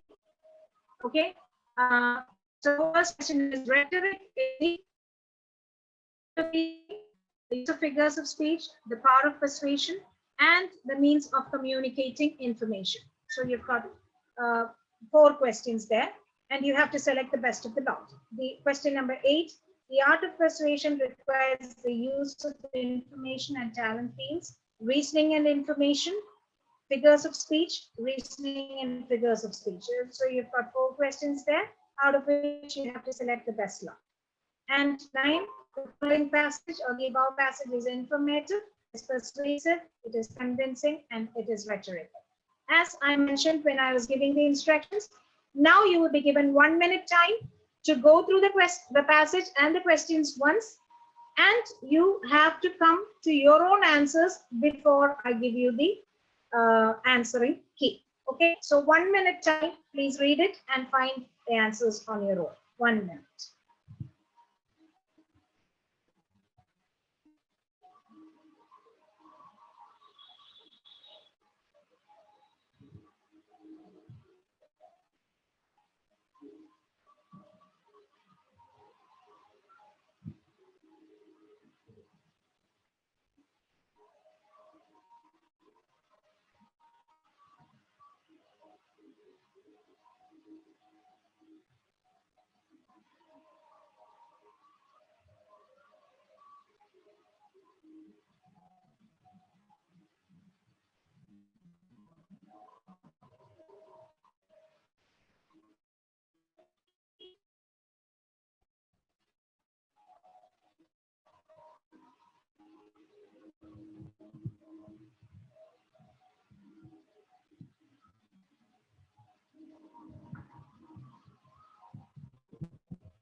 Now let's move on to the answers.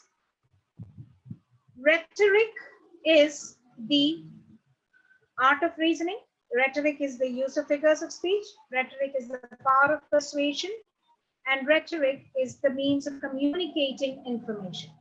So obviously we know that rhetoric is has got the purpose of the power of persuasion. And those who have been in the former class, in the morning session, I have given you a very detailed difference between force and persuasion. Force is an external compulsion which is urging you to do something, whereas persuasion is an internal compulsion which urges you to do the same activity. Like, for example, I just gave you the example of those who are joining the defense sectors. I believe that it is not possible to do so unless that motivation comes from within yourself.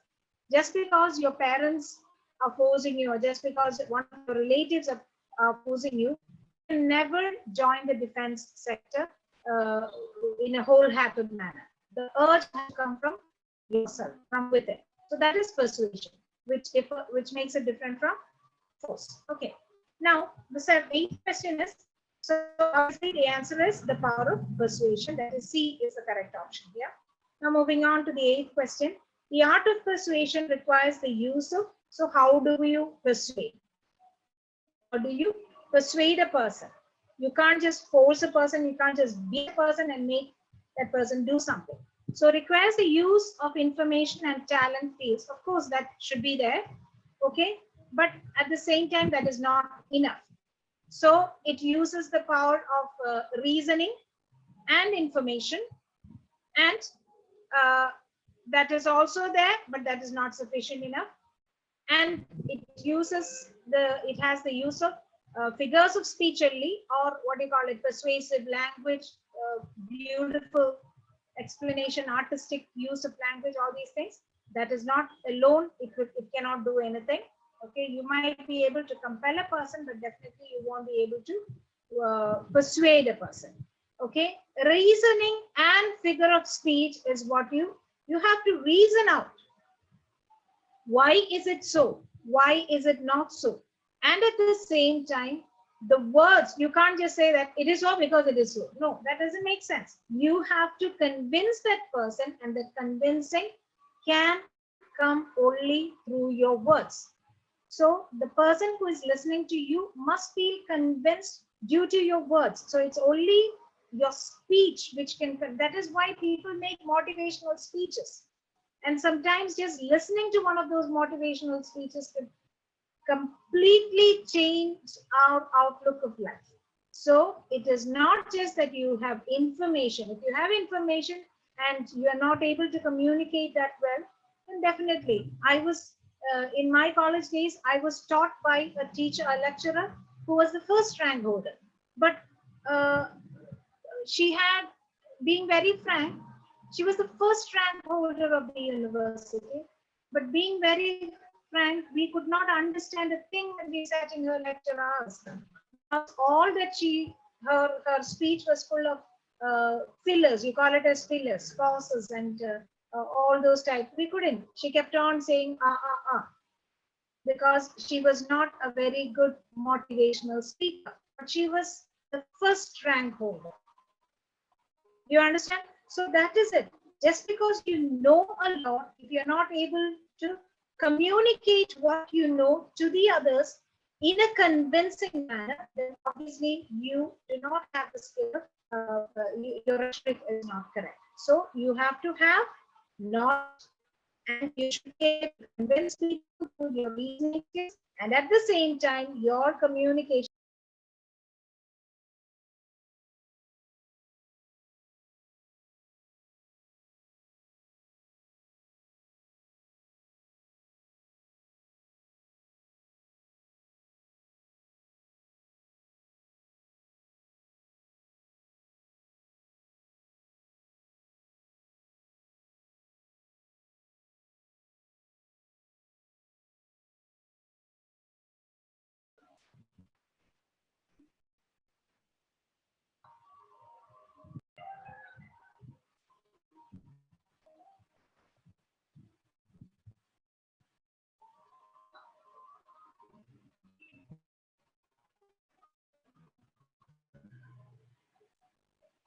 Okay, sorry for the interruption, and we continue.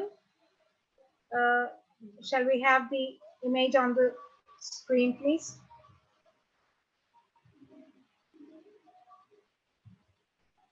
Okay, thank you very much. And for those who are viewing, extremely sorry for the interruption. Okay, so we were talking about the art of persuasion. Now, the art of persuasion obviously should not just reason it out, but you have to reason out in a very convincing manner, which is possible with your stylistic speech or artistic speech, and that's why they have gone for figures of speech. Now, the ninth one, the above passage for that itself is not just informative, it's not just persuasive, it's not just convincing, but it is all of the above, so you can call it as rhetorical. Okay, so D is the best option for question number 9. So could we please move on to the next set of questions? Question number 10 onwards, please. Thank you very much. So you have the next 1, 2, 3, 4 questions where you are asked to choose the word which is nearest in meaning to the given word. As we have seen in the former questions, this is nothing but a question which is asking you to pick up the exact synonym or the one which is nearest in meaning. Just because you are given the question option to pick the one which is nearest in meaning doesn't mean that all the other options are very far away from the real meaning. They are also somewhat similar to the meaning of the given word, but there will be one which is nearest in meaning, and that is what is asked from the candidate's part. So the first word, question number 10, is liberalize, and you have a couple of words there, that is resist, change, function, etc. And you have been asked to select the correct option. Pragmatic, theoretical, suitable, realistic, etc. Pristine, fresh, old, preserved, dirty, intrepid, middle, tolerant, rude, and like we do with the set of questions. There is no point in just reading it and giving the answers then and there. Okay, so please take 1 minute time, write the answer on your own, and then we will come to the discussion of the answers. So do take 1 minute time and find the answers on your own, and then we'll give you time to, or we'll be releasing the key for that.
Okay, so time is over. I've taken 1 minute time, and let's move on to the answers. You've got question number 10, liberalize. So when you liberalize something or a situation or a person, you're actually you're breaking the chains. You're freeing that person from something. And what do you free that person from? You're making a change there. You cannot free a person without changing a particular situation. So obviously, it is not to resist. That is the antonym for liberalize. It is not merely a function. So obviously, the best option here would be option B, that is change. Now coming to question number 11, pragmatic, we know the meaning is to be very, very practical. So pragmatic, immediately you have to think about the word to be practical. Okay. And a practical person does not rely only on theory. For example, as I told you, some of the professions of nowadays are creating excellent academic, academically brilliant students. For instance, when I take classes for the GATE students, I often come across students who are brilliant in their academics, but they might not be knowing the basic circuit. Okay, so even today, it is not their fault, but it is actually the way in which the educational system has changed throughout.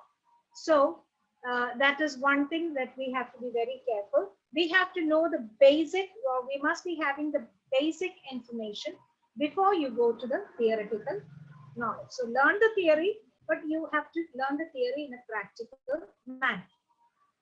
So suitable, of course, practicality is suitable, but it may not be practical. So pragmatic, the best option is realistic. So there is no point in selecting something which is not real. So pragmatic. Okay, I hope that's clear enough. Then pristine, like the word itself demands, pristine is, it's like perfect, pristine, so fresh, flawless, immaculate, or without even or spot. That is pristine. So here, it is not preserved, it's not dirty, it's immaculate, without a spot. That's here for the 12th question. We can go for pristine as such. Now, third.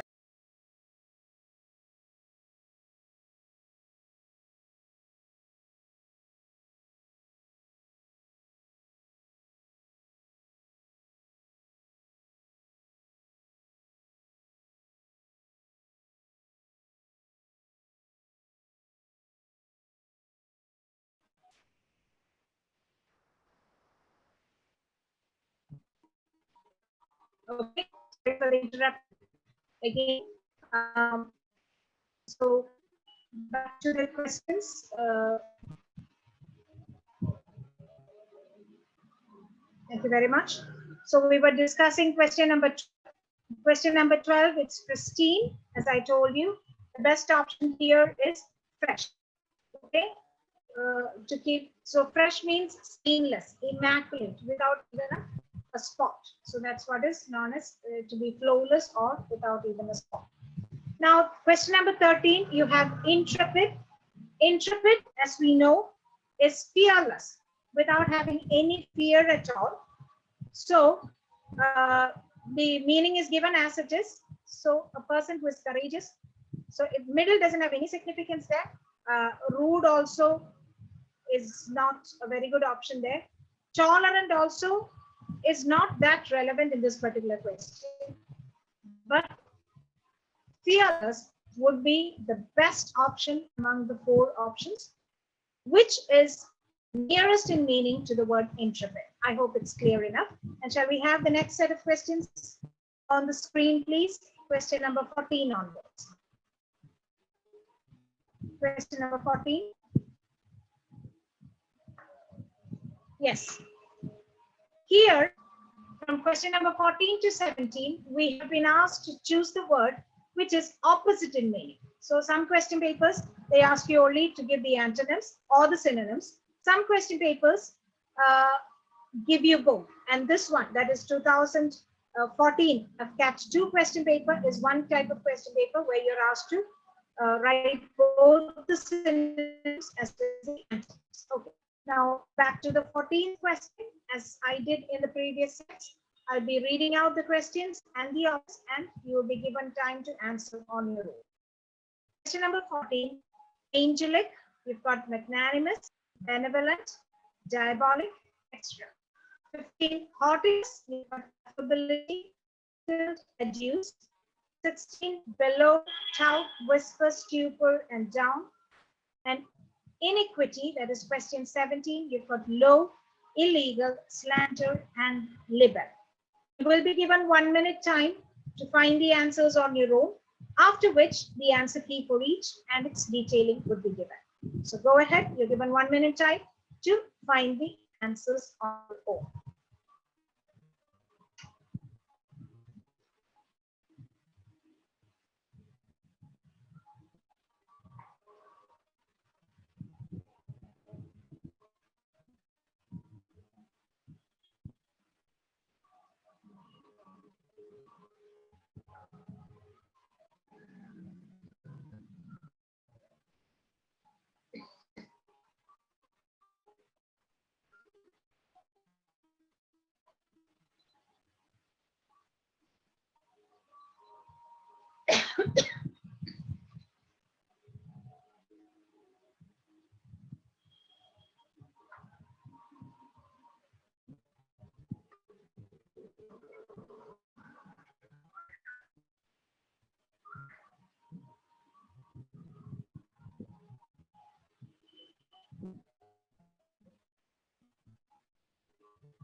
Okay, so I think it's very simple. So we'll move on to the answers. Angelic, obviously, refers to the characteristic features of an angel.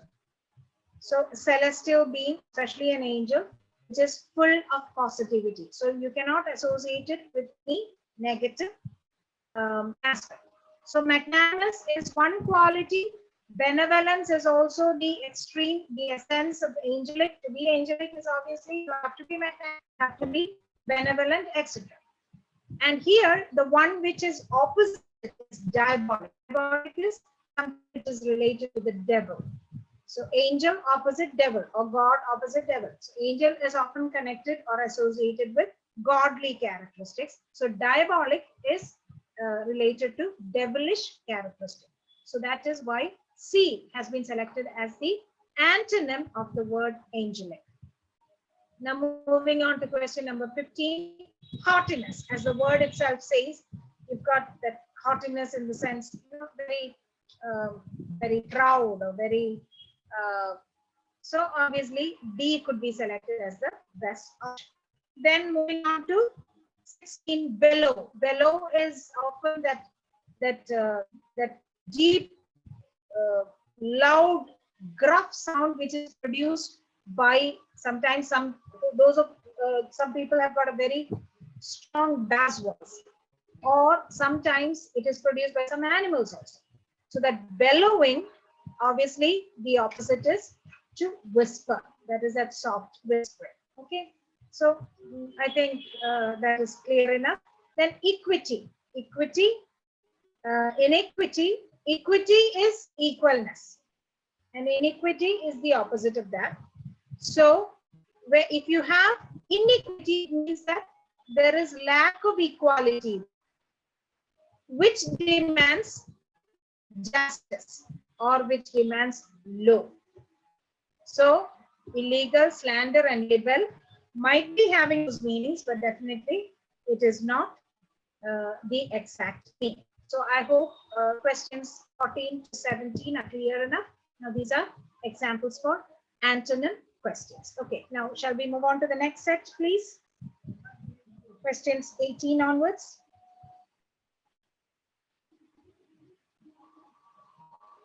Can we have questions 18 on screen, please?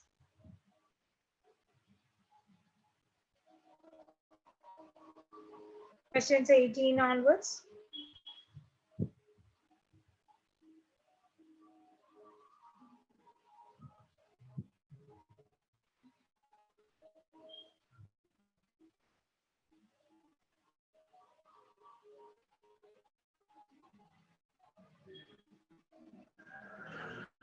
Can we please have question number 18 onwards on screen? Question 18. Question 18 on screen, please. I think there's a small disturbance from the main office. Could you please have question 18 onwards on the screen?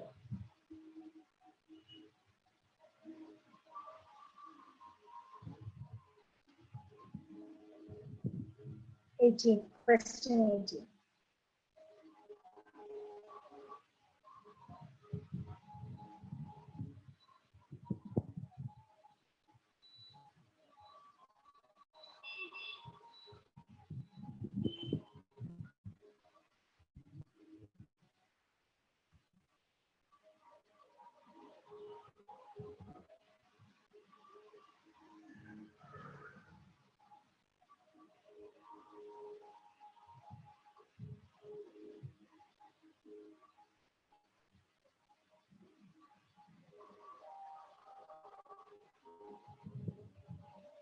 So since the screen is not changing, I'll just do with what I have in hand, though it might not be as clear enough.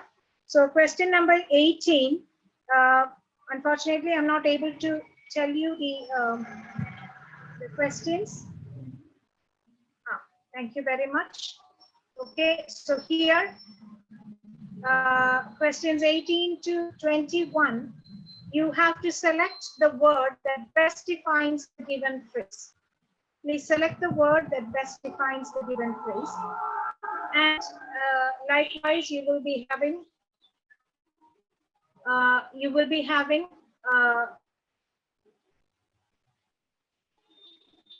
four options, out of which you have to select the best option. Now, the first one is tickled pink.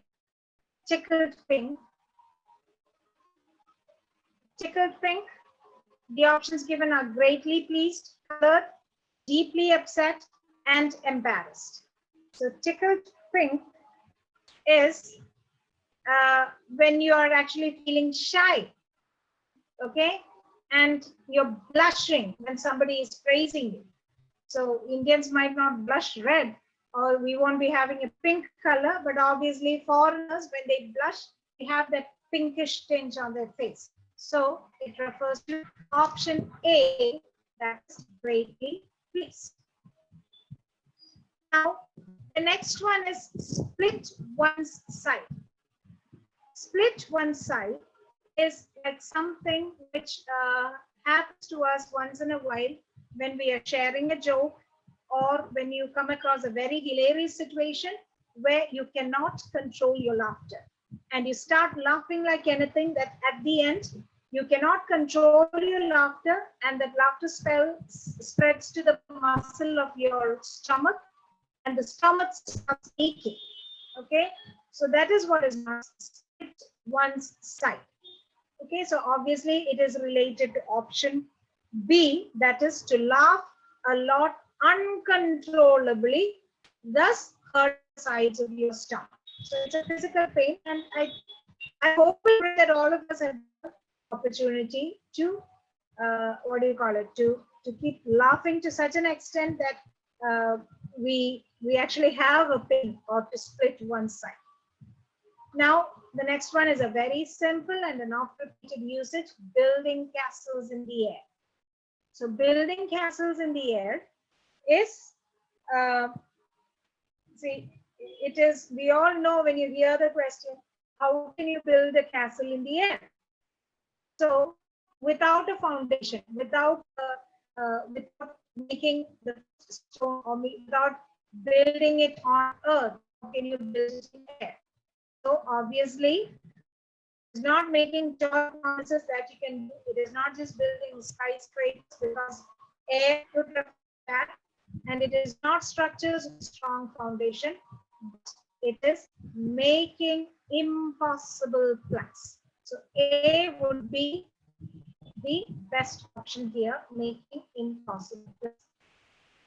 Now, question number 1: at the drop of a hat is something that you just remove it, then and there, you just drop it, and it just takes barely a second to form.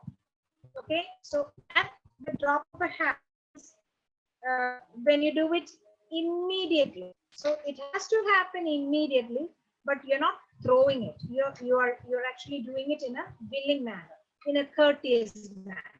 So at the drop of a hat is not willing and softly. That is not the answer. Okay, willing and silently is also not the answer. Slowly and silently, people would never even recognize that you have dropped your hat, but willing at the same time, immediately. It is an urgent move to drop your hat, and at the same time, it is done with utmost willingness. So that's why we say that B is the option, which defines the phrase at the drop of a hat. So that is question number 21, and let's move on to the next set of questions, question 22 onwards. Can we have question number 22 onwards on screen? Question 22 on screen, please.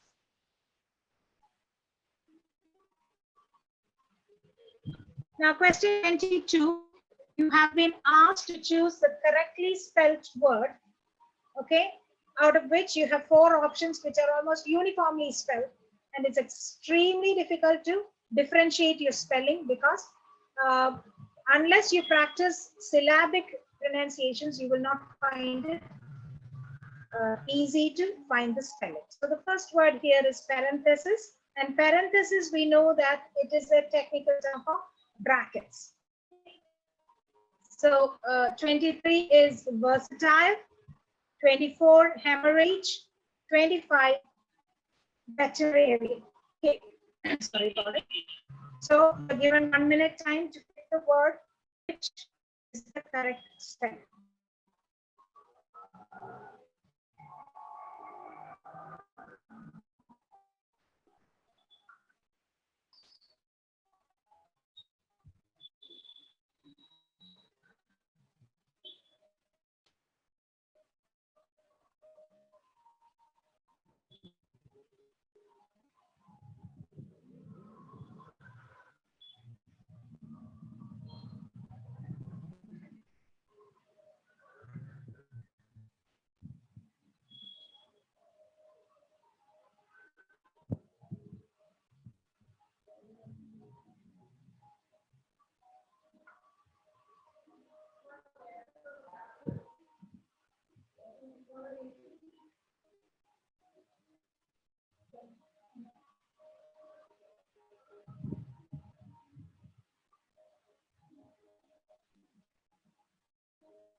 Okay, so let's move on to the answers. It's very easy and very clear.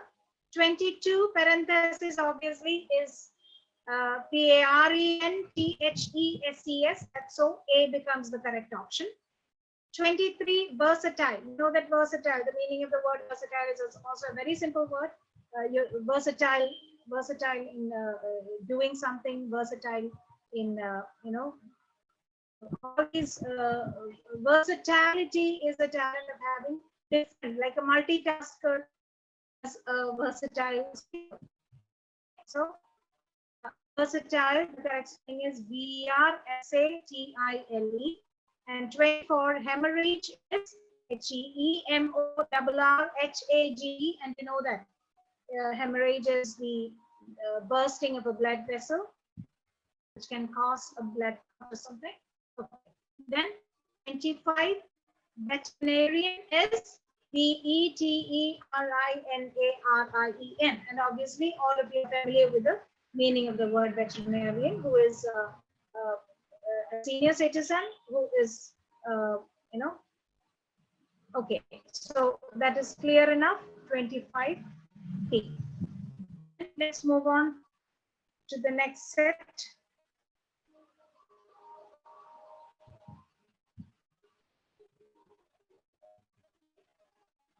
Question number 26 onward on. Okay, so here you have a list of idioms from which you have to select the word or the words which explain the meaning of the idioms in a very correct manner. So 26, you have airy-fairy, where the options are A, most important, B, nervous, C, not practical, and D, confident. 27, to be given the axe, to move fast, carpenter, woodcutter, to lose job. 28, to go like a bomb, loud explosion, to move fast, terrorism, not practical. And 29, ball from the blue, unexpected, lightning, nervous, sudden. As we did with the following set of questions, you will be given 1 minute time. Find the answers on your own before we move on to the answer key.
So I hope you've done it. Now let's move on to the explanation of the questions. Okay. Airy-fairy. Airy-fairy, obviously, means that it is supernatural or not natural, not practical. An airy-fairy disposition is that you might be dreaming about a dream which is not at all practical. Okay, you know your resources, you know what you can do. And for instance, I would like to fly, but as you know, as like the Wright brothers, okay, or the what do you call it?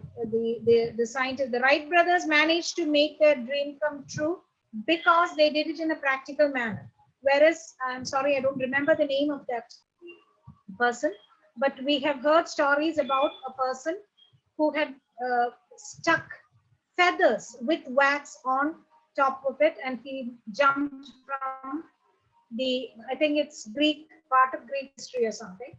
He jumped from the top of a cliff, hoping that he would fly.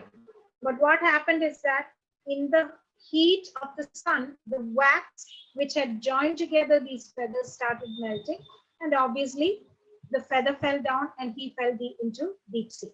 So you can dream, there's nothing wrong in dreaming, but make sure that you do what has to be done in a practical manner so that your dream will come true. Okay, so obviously airy-fairy is dreaming or thinking or living in a world which is not practical. So C is the best option here for question number 26. Now moving on to question number 27. To be given the axe, axe is literally used to put an end to a tree, to kill a tree, to cut a tree. So it is not to move fast. It is not, obviously it's used by a carpenter, but that's not the meaning there. And a woodcutter also may use an axe, but that is not the, this is a passive now. This is a passive usage. So to be given the axe, obviously the axe is given to somebody by somebody else. Okay, so it is, you have to take into note that it is a passive sentence. So here somebody has given the axe to somebody in order to end something. So here it is the notice or the information which is given to an employee by the employer.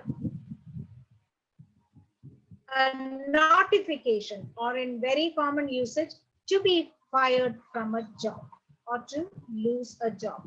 And that notification, which puts an end to all the dreams, all the calculations of which this person, I should say that the pandemic COVID-19 has actually given the axe to many people who are actually struggling to make a living.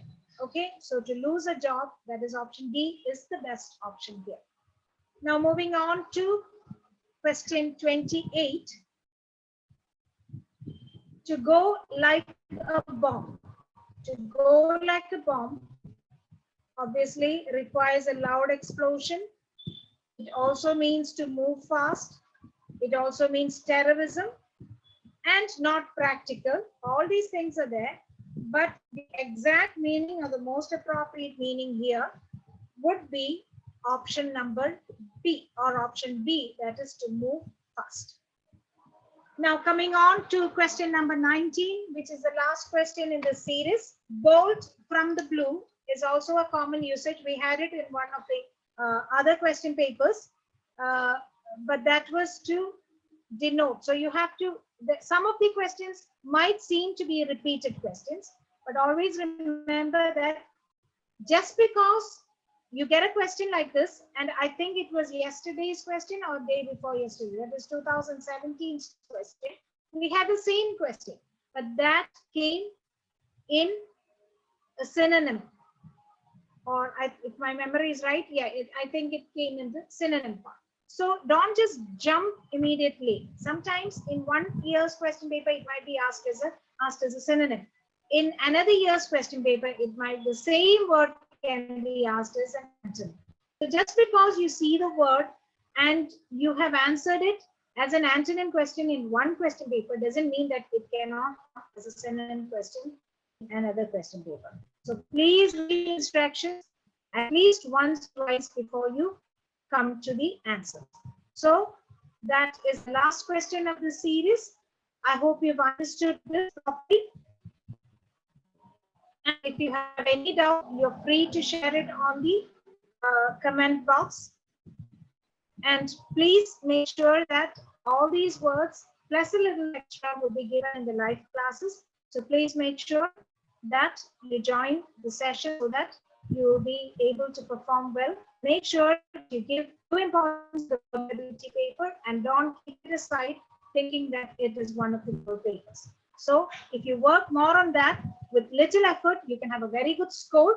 You have to work on your core papers, but definitely if you give at least half of the importance to your general ability paper, namely the verbal paper, because numerical, obviously many of you might be good in maths, but language is one paper which you must have kept it aside for a couple of years because your focus obviously must have been on something else. So just brush up your memory. There is nothing new. It is only the portions which is related to your school syllabus which you have to refresh, and please approach this with a very clear mind. Start revising your grammar. As I told in all the series or all these classes which I have taken, please make sure that you possess a dictionary and a Rogers thesaurus before you attempt for this class. I hope you've understood this session. And I hope that you have made use of the classes that we have been having all these days. And please make sure that you learn well and you perform well for your examination.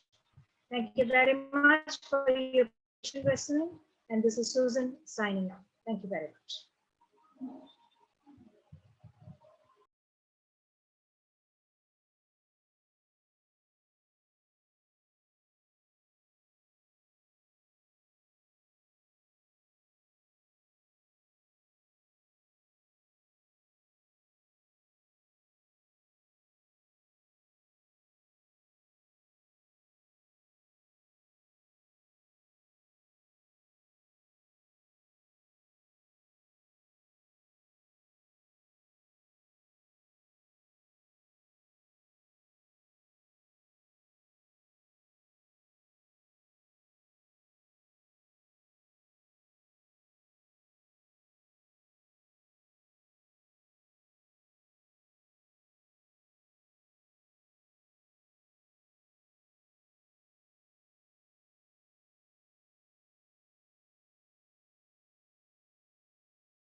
Hello, good afternoon, student. Today we will discuss about our 2015 one paper, that numerical ability section.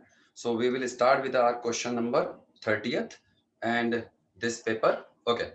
A, B, C can do a piece of work in a 20, 30 and 60 days respectively. In how many days can A do the work if he assisted by B and C on every third day? Okay. So means here in this question they are saying A is doing work for 1, 2 and on a third day B is joining. On a next third day C is joining. Okay. So come on the board for this question A, B, C 20, 30, 60. Okay. So come on the board that since in this question they were saying A can do a piece of work in a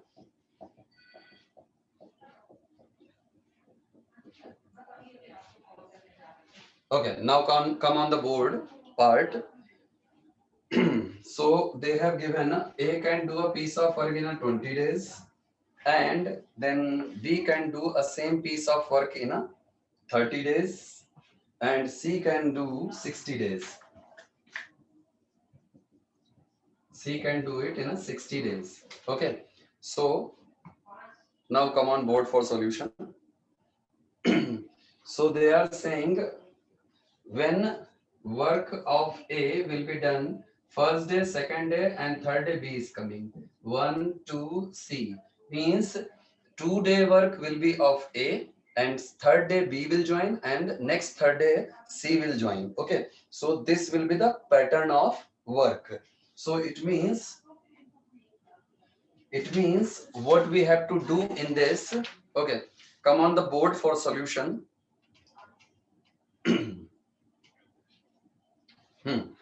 Okay. Yes. Now it is fine. So in this question, because they are saying A, B, C have started the work and after that they were saying in how many days A do the work if he is assisted by B and C on every third day. Okay. So see that A will do that 2-day work and the third day Mr. B and C will work. Okay. So A 1-day work will be 1 upon 20 and A second day work will be 1 upon 20 and B and C the next 2-day work will be that is 1 upon 30 and 1 upon 60. So what you guys can do, it is the third day case. Third day.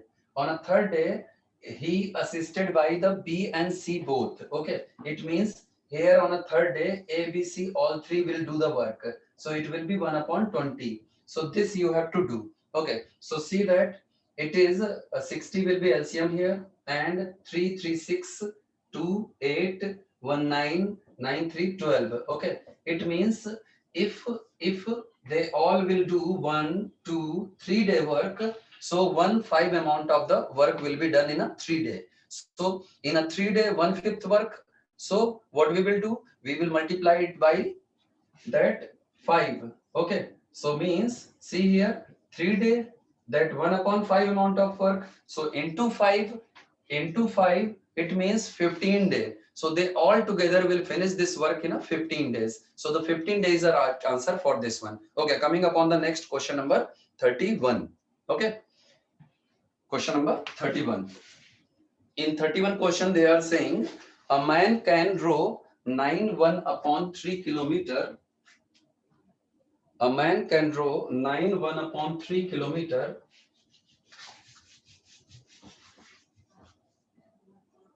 in still water and finds that it takes him thrice as much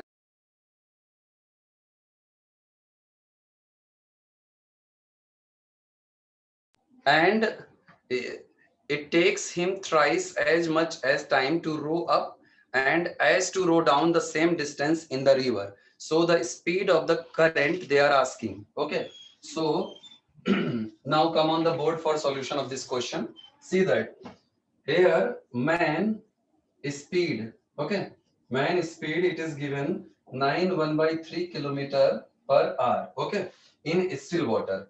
And he finds that he takes 3 as much as time to row up then row down. Means what he will do, time in US is 3 times time in downstream. This kind of line is given here. So time in upstream will be speed is equals to distance upon time we read. So time is equals to distance upon speed. This we will do here. So distance upon speed and distance upon speed. It is a upstream speed, it is a downstream speed. So what we guys will do here, that upstream speed will be that 9 1 by 3 plus that minus that river speed, and downstream speed will be 9 1 by 3 plus x. So this is called downstream speed and that is called upstream speed. Now they are asking the speed of current. So see that it is thrice of that. So what we can do here, again see, since its time is thrice of that, so that d upon 9 1 by 3 plus x is equals to 3 times of d upon 9 1 by 3 minus x, and 3, sorry, d got cancelled, so it will be, this will go this side, this will come this side, 9 1 by 3 minus x is equals to 3 times of 9 3 are 27 1 28 upon 3 plus that 3x. Okay, so what you guys can do after doing solution in this for x, what we will get here, that is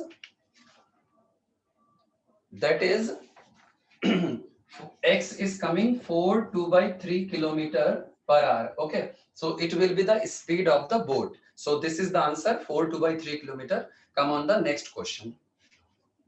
Question number 32.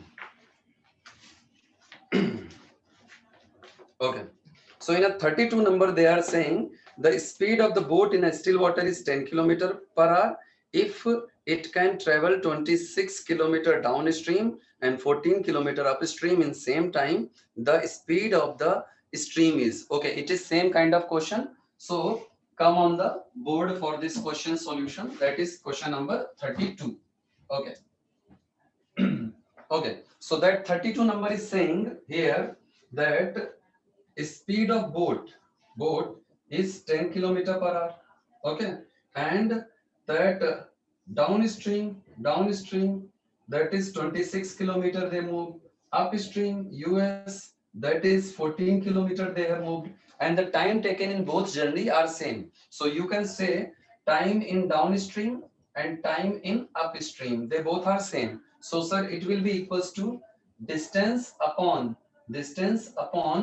that 10 plus 26. Okay, so what we will do here, they are asking speed of stream.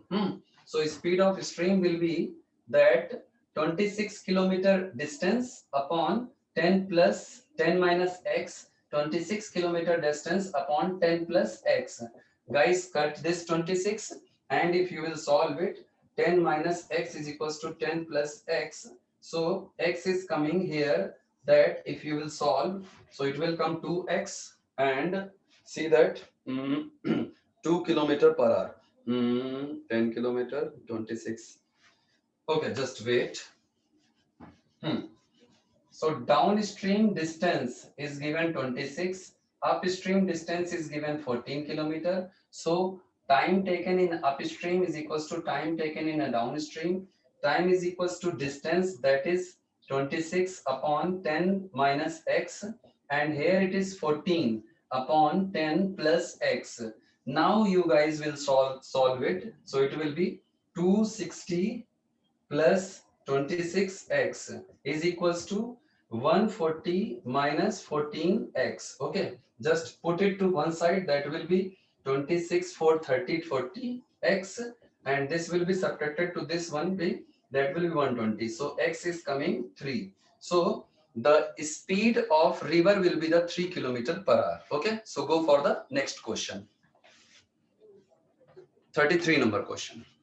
Okay, in a question number 33 we have a line.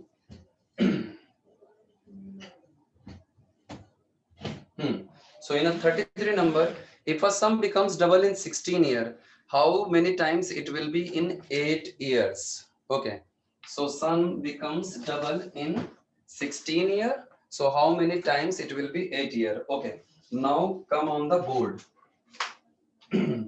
Because in this question they have not given about the it is from the simple interest or compound interest. So we will deal it by simple interest only. Okay, see. So amount is equals to P bracket 1 plus RT upon 100. So this is the formula. Now they are saying sum become double. So principal, this principal become 2 principal in how many years? They are saying 16 year. 1 plus R into 16 upon 100. Okay. So this is called your equation 1.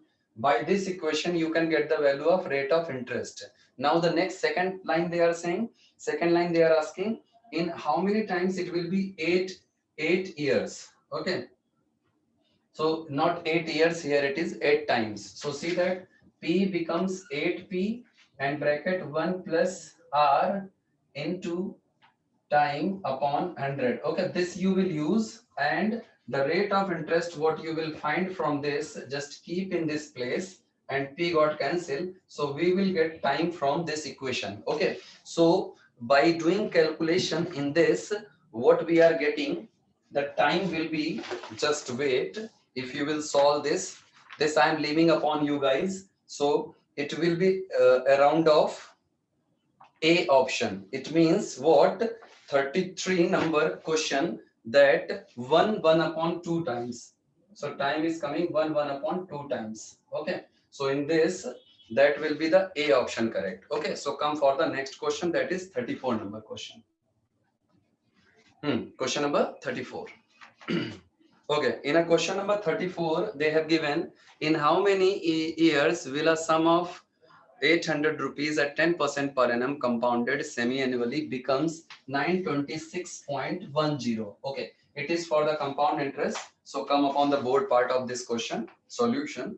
So they have given principal is given 800 rupees, rate is given 10% per annum, and here they have given that same line compounded semi-annually, okay, and becomes 926.10 rupees. Okay, what you guys will do, that formula amount is equals to P bracket 1 plus R upon 100 whole to the power T. This is for the compound interest formula. Okay, now what you will do, that in place of amount put the 926.10, in place of principal put that 800 rupees, and 1 plus in place of rate just put that 10 upon 100 and to the part time, this kind of. Okay, so if you guys will do this one, so here after doing calculation we will get the value of time from this. Okay, so if you will go through the solution of this one, so the time will be here, that is 1 upon 2 year. Okay, so if you will calculate it, time becomes 1 upon 2 years. Okay, so this will be the equation we have to solve. This will be the 3 upon 2 years. Okay, so come for the next question. B option is correct for this. Okay, in a next question they are saying A sell 2 TV set, one on a 15% loss, another on a 15% profit. What is the percentage profit or loss in whole transaction? Okay, come on the board.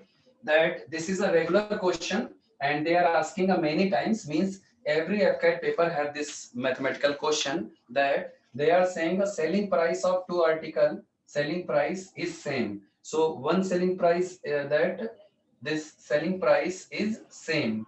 Okay, one he is selling at a 15% profit and another they are selling at a 15% loss. So if the profit and loss percent will remain same, the formula will be, in this deal only the loss will happen and the formula is R upon 10 whole square percent. So it will be 15 upon 10 whole square percent. So here 2.25% loss will be there. So the option 2.25 loss is a right option. Okay, so come for the next question, question number 36. Okay, so this answer 2.25%. Question number 36. Okay, in a 36 numbers question they are saying a man traveled from a point A to B at the rate of 25 km back at the rate of 4 km per hour. If the whole journey took 5 hour 48 minutes. Okay, now come on the board. It's very easy question. They are saying A to B. If a person will move A to B, he had taken a time A to B. Then after that, when he comes back, he has taken a time B to A. And total time they are saying in this question, that is 5 hour 48 minutes. So minute will be divided by 60 and now it will convert into the hour. Okay. Now see, time is equals to distance, and at the time of going his speed is 25, at the time coming his speed is 4, then after that it is equals to 5 plus this one, 12 fours are 12 fives are. Okay, now you guys can do, take the LCM and get the value of D. So it will be 100. I am taking LCM. So upper side it is 29D and it is 29 upon 5. So you guys can cut it 520. So D is equals to 20 kilometer. Okay. So the distance from A to B will be the 20 kilometer. Okay. So move on for the next question. Question number 37. Okay. Question number 37. In a 37 number question, a train traveling at a uniform speed clears a platform 200-meter long in 10 seconds and passes a telegraph post in a 5 seconds. So the speed of train is. Okay, come on the board. It's again repetitive and easy question. So they have asked many times to it. So coming up on the board side. Okay, so the solution for this question, this is a train. Okay, train, and it's crossing 200-meter platform. Okay, it's crossing 200-meter platform in 10 seconds. 10 seconds. Okay, so after that it crossing a telegraph post in a 5 seconds. See that it is a telegraph post, so that same train is crossing it in a 5 seconds. So what you guys have to do here is speed of train is equals to, in place of distance, take the train length plus platform length upon time, that is 10 seconds. So it will be first equation. So always learn that if the speed is equals to distance upon time, in place of distance you have to take a train length plus platform length. Or in this one, that is speed of train is equals to, in a place of distance, take platform, that is a bigger object, man is a smaller object. So here the, in place of distance, only the train length will be taken. So train length upon 5 seconds. Now you guys can do what? Take this S, put here, that is TL upon 5, TL upon 5, 5 to the 10, 2 TL, TL is equals to 200. So see that the answer 200 meter is the length of train. That is right answer. Okay. So move for the next question. Question number 38. So they are saying the price of the sugar being raised and how much percent consumption family will reduce so that no effect on a consumption will occur. Okay. So it is also the traditional question. Now come on the board. That is question number 39. So they are saying question number 38. Okay. They are saying when the price of sugar increase by 20%. So how much percent consumption should be decreased? Consumption decrease percent. So what you guys have to do, learn one formula by my side, that is R upon 100 plus R into 100. Okay, this is the consumption decrease percent. So what you guys can do, 20 upon 120 into 100. So it will be that 100 upon 6 means that is 50 upon 3%. Okay, so the answer for this question will be 50 upon 3% consumption. When they will decrease, their consumption price of sugar will be maintained. Okay, so come for the next part of question number 39. Okay, question number 39. So in a question number 39, what they have given, A's salary is 20% lower than B's salary. Okay, so A's salary is 20% lower than B's salary. Means if you will assume B's salary as 100 rupees, so A's salary will be 80 rupees. Okay, then they are saying by how much percent is C's salary more than A's salary? Means the next line they have given, which is 15% lower than C's salary.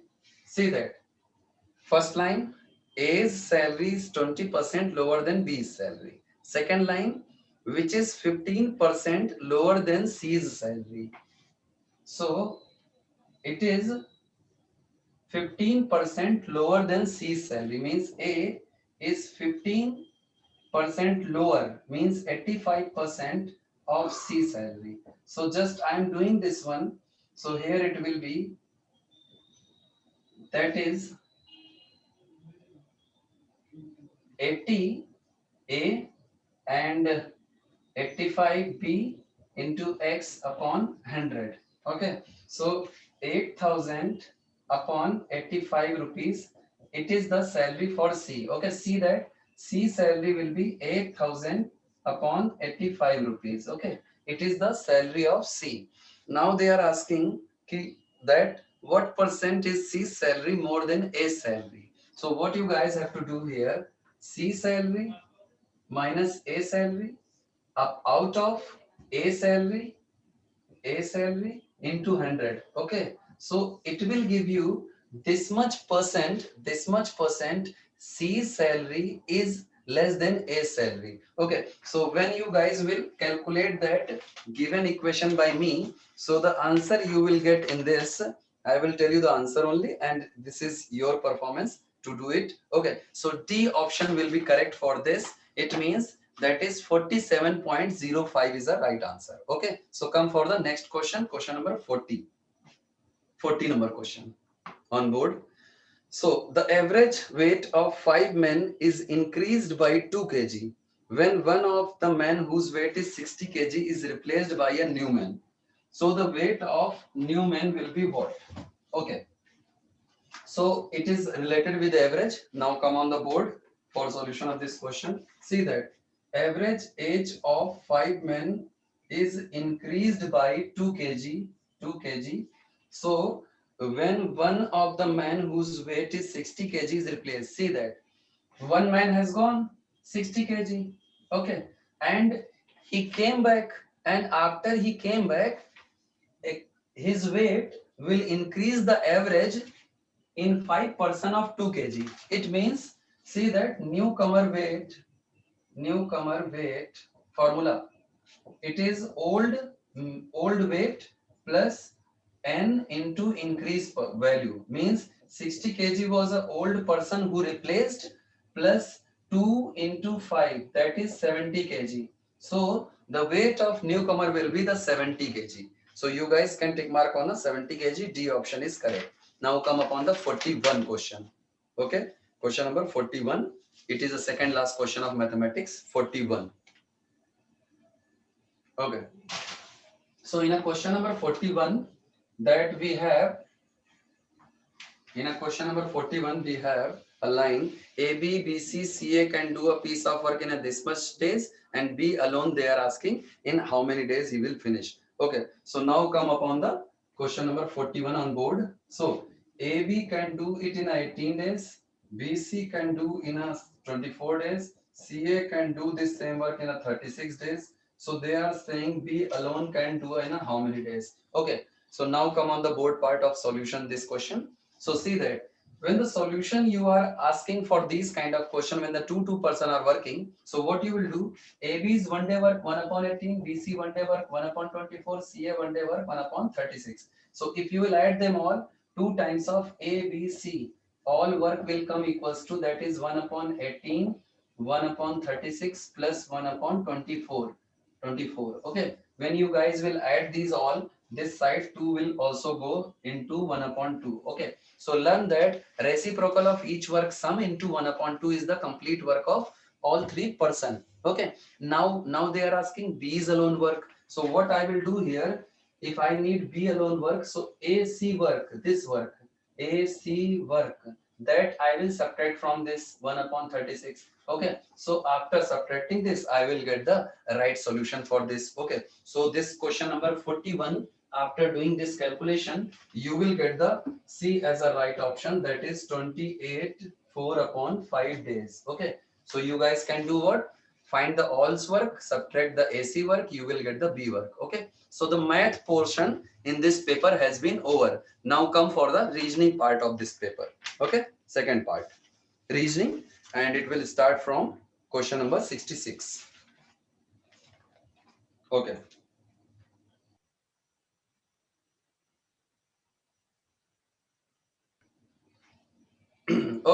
So in this reasoning, we have a question from 66, that remaining questions are reasoning. So first question they have given from the topic named as a analogy. Okay, they are saying in a first two what relation we have, find that same relation for the next two. So East relate with Orient, they have given in a 66.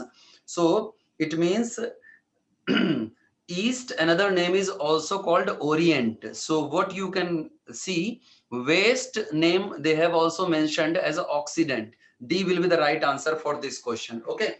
Now coming on the 67 number, leguminity and disloyalty. These two they have given. Okay, leguminity, that this is okay, it is, yes, legnuminy and disloyalty, these two words they have given. So the second word is the main source of the first, means meaning of the first. So here are the synonym word is C option is correct, fame and heroism for this. Okay, come on the question number 68. 68 number question. So in a Loth and co-Erickson, okay, when the candidate don't know the meaning of these, so they can't able to understood it. Okay, Loth and that co-Erickson that is given. So it is actually are the synonym. So what we have to do in this option D, reluctant synonym will be persuasion. So D will be the right answer for 68. Now come for the 69, that is called trilogy and novel. Okay, this one is given. So that that novel is the past of trilogy. Okay, so in a 69 you guys will go for the C option, serial is the past of episode. Okay, C is the right option. 70 number. So in a 70 number they have given a wife, marriage. So that service needs qualification. C will be the right answer in this 70 number. Okay, coming up on the 71. Question number 71. So in a 71 number question, they have a that logical Venn diagram. So they have given those word human being, married people, doctor. Okay, so means in human being category, we can put the married people and doctor. So A will be the correct answer for this. Okay, and not A, sorry, D will be the correct answer for this. In a human being, we have a doctor and married people. Okay, now coming upon the 72 number, in 72 number, they have given that best relation, children, naughty and studious. Okay, so that children can be naughty also and studious also. So that what we can do, that inside the children we can put naughty and studious. Okay, see that this C is the right option. Some are studious, some are naughty, some are those. So C will be the right answer for this. Okay, coming upon the next question, question number 73. 73. So in a 73 number question, they have given again thief, criminal, police. Okay, thief, criminal, police. Thief and criminal are interrelated with each other and police are separated. A option is correct in this. Now 74, man, worker and garden. Okay, man, worker and garden means that man can be worker also, but the garden is a different thing. So in a 74 by my side, the D will be the right diagram. Okay, D will be the right Venn diagram. Then 75 number, male, cousin and nephews. Okay, so male can be cousin also, nephews also, and some are not also. So what you guys can do in this 75, A option is correct, that we will get the breed of male, then after that inside of nephew, and some of them are cousin also. Okay, now question number 76. Coming upon the question number 76. So in a 76, we have to complete the figure pattern. So in a completing figure pattern, what you guys can do, just complete the drawing and get the right answer. So it will be the 76 is the B will be the right answer for this, and 77 D will be the right answer for this. Okay, now move for the 78 number question.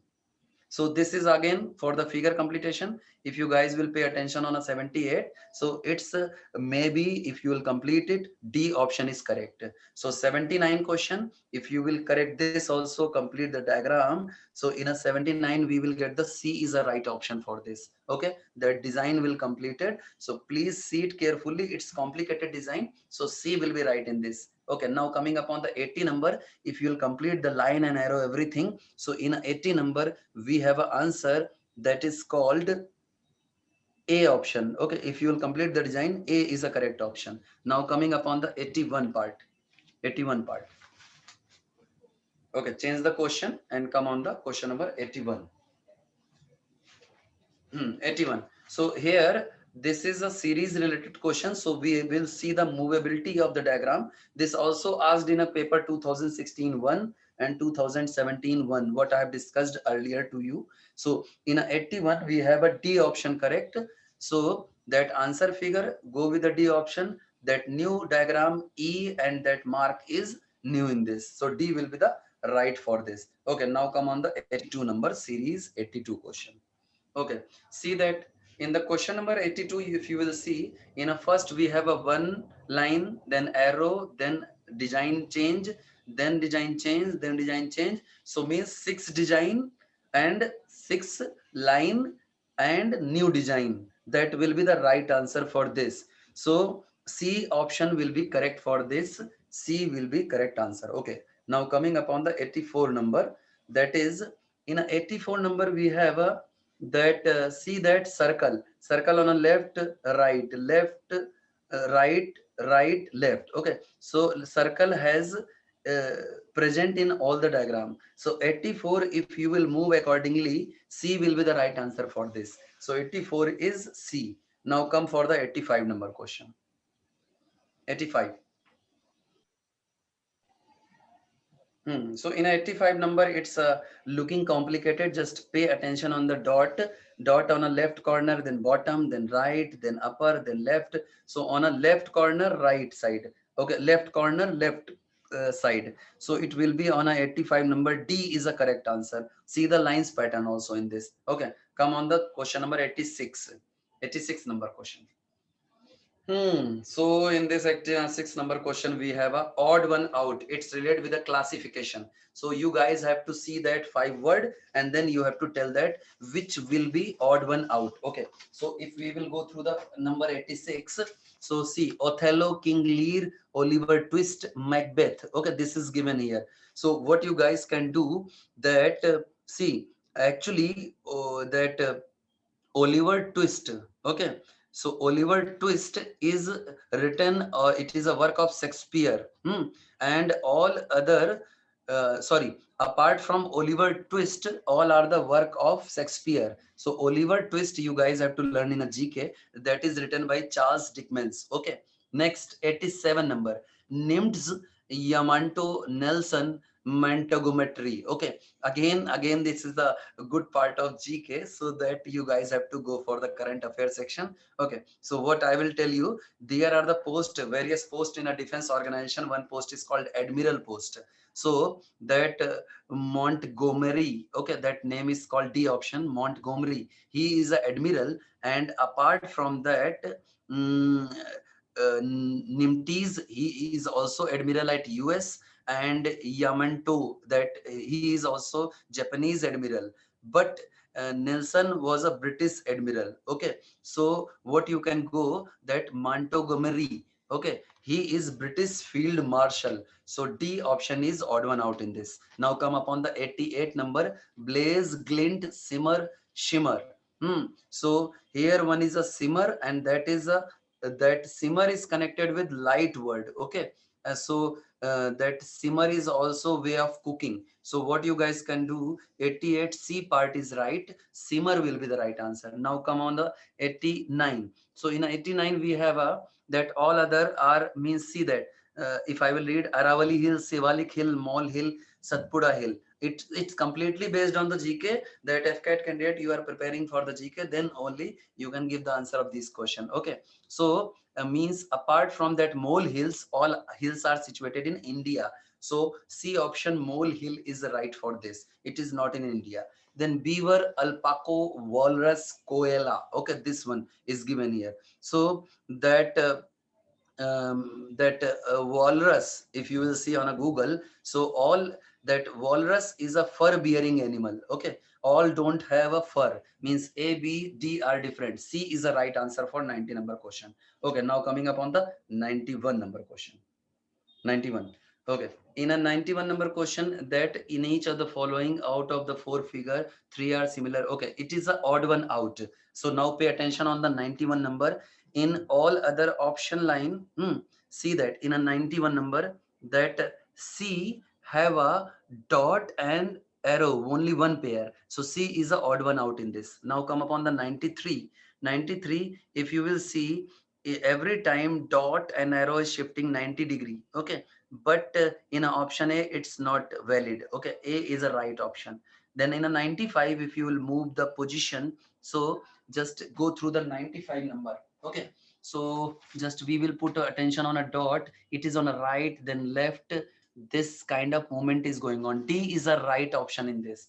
D is odd one out in this. Coming upon the 92 number, it's a pattern of arrow. Okay, if you will pay attention on a pattern of arrow, that is D option. Okay, D option is a wrong pattern. Okay, so D is a odd one out in this. Now coming upon the 94 part, in this if you will see the design, okay, and after seeing the design, A will not follow the remaining design, so A is a odd one out in this. Okay, coming upon the question number 95 number. Now come upon the question number 95 for the reasoning. Okay, change the slide, come on the question number 95. 95 number question.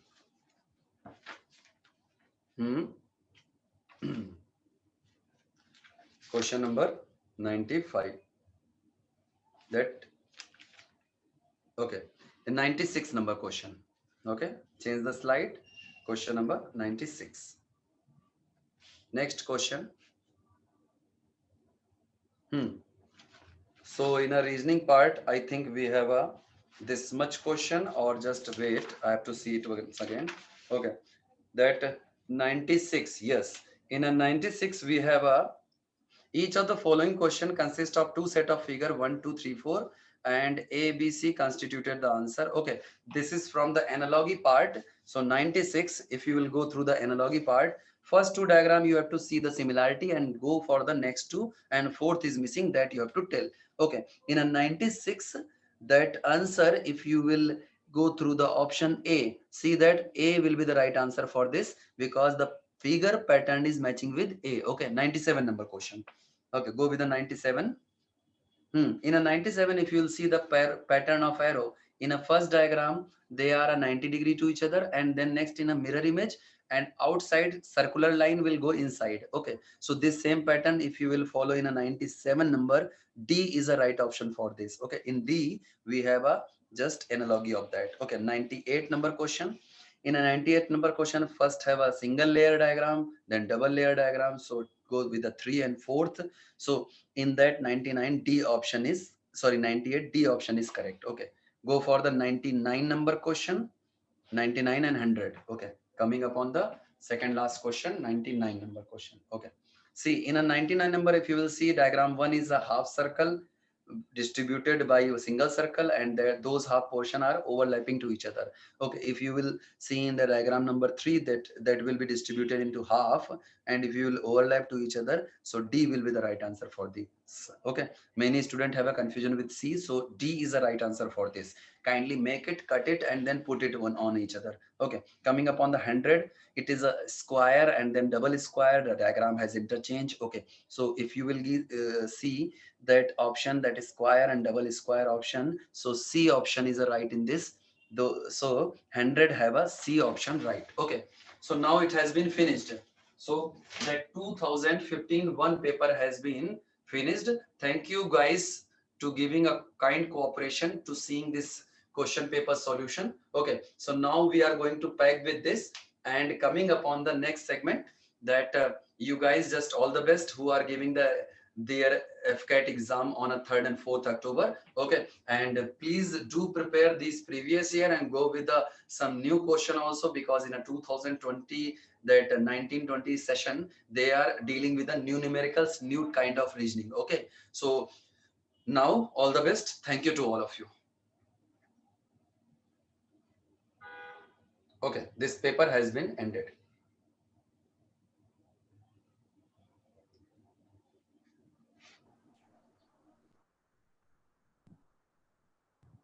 Good afternoon, everyone. Good afternoon, everyone. Once again, So let us discuss AFCAT 2 2014 question paper, the general awareness section of that. Coming to the first question that was asked in AFCAT 2 of 2014, which of the following rulers had the title Kavi Raja? Which of the following rulers had the title of Kavi Raja? The options that are given to us are A. Kumaragupta, B. Chandragupta, C. Skandagupta, and D. Samudragupta. So it's a well-known fact that Samudragupta, who is also acclaimed to be the Indian Napoleon, because of his successive 5 conquests that he did in the Deccan region, he is also acclaimed to be a very ardent patron of arts, literature, and music. Below you can see an image of the coins issued by Samudragupta, where on one side of the coin you can see Samudragupta himself, and on the other side he is depicted as a veena player, as someone who is playing a veena.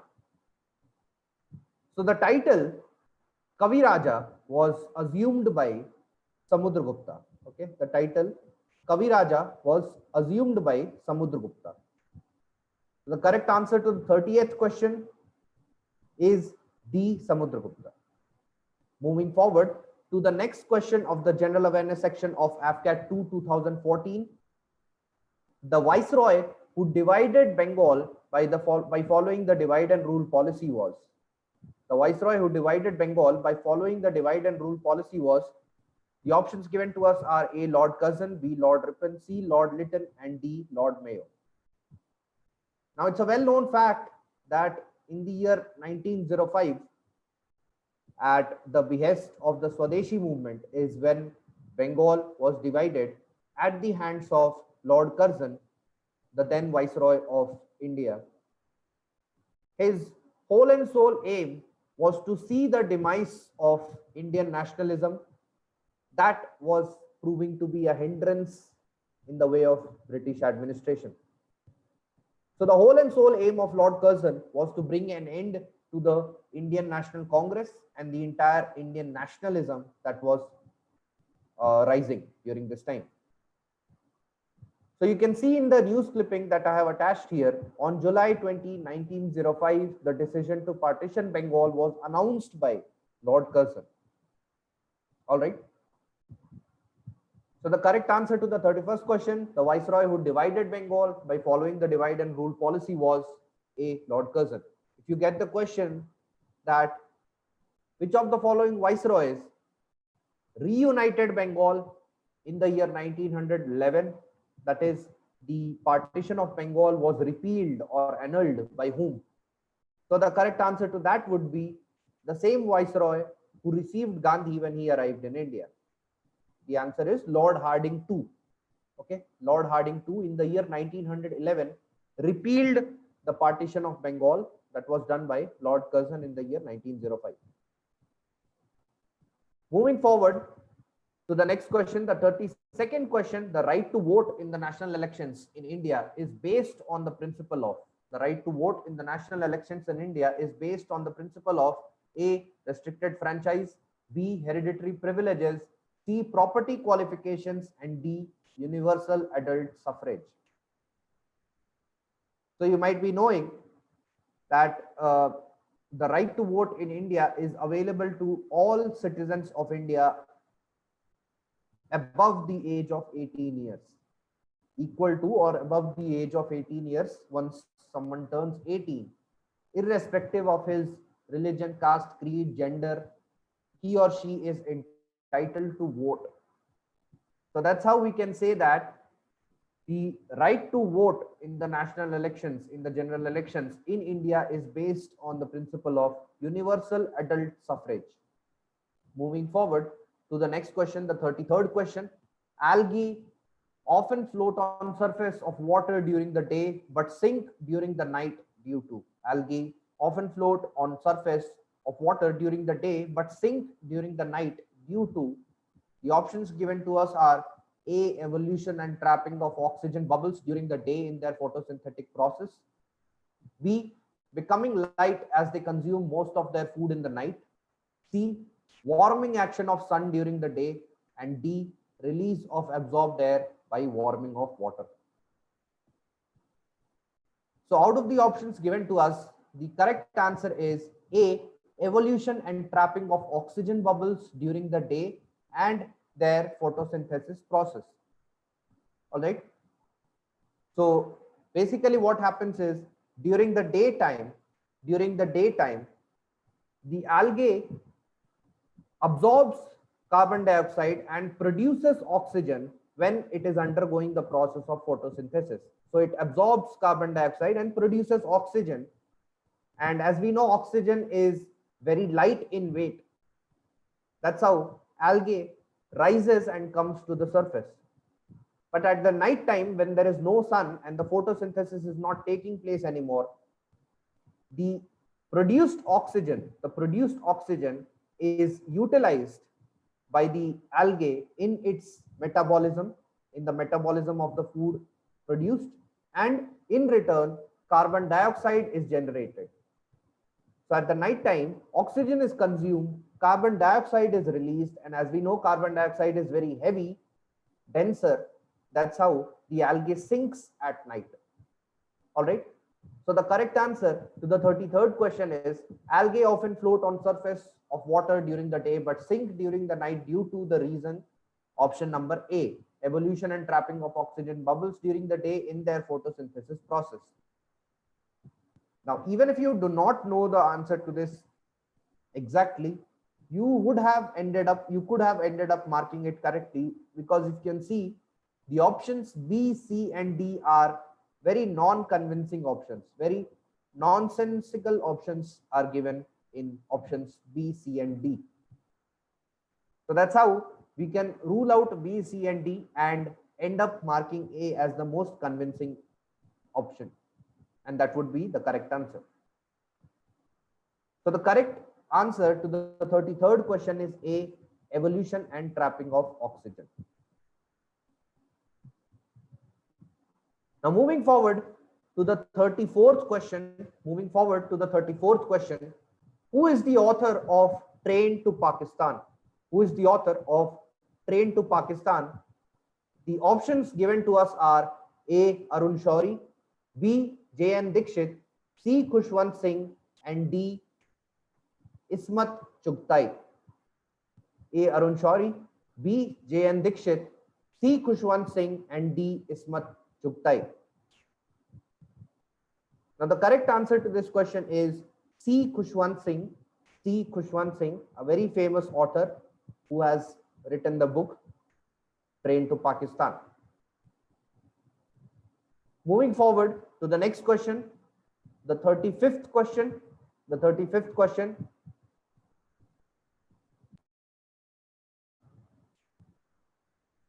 On which river is Berlin city situated? On which river is Berlin city situated?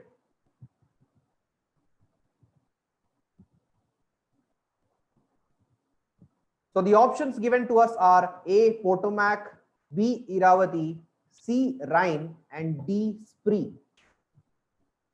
A, Potomac, B, Irrawaddy, C, Rhine, and D, Spree.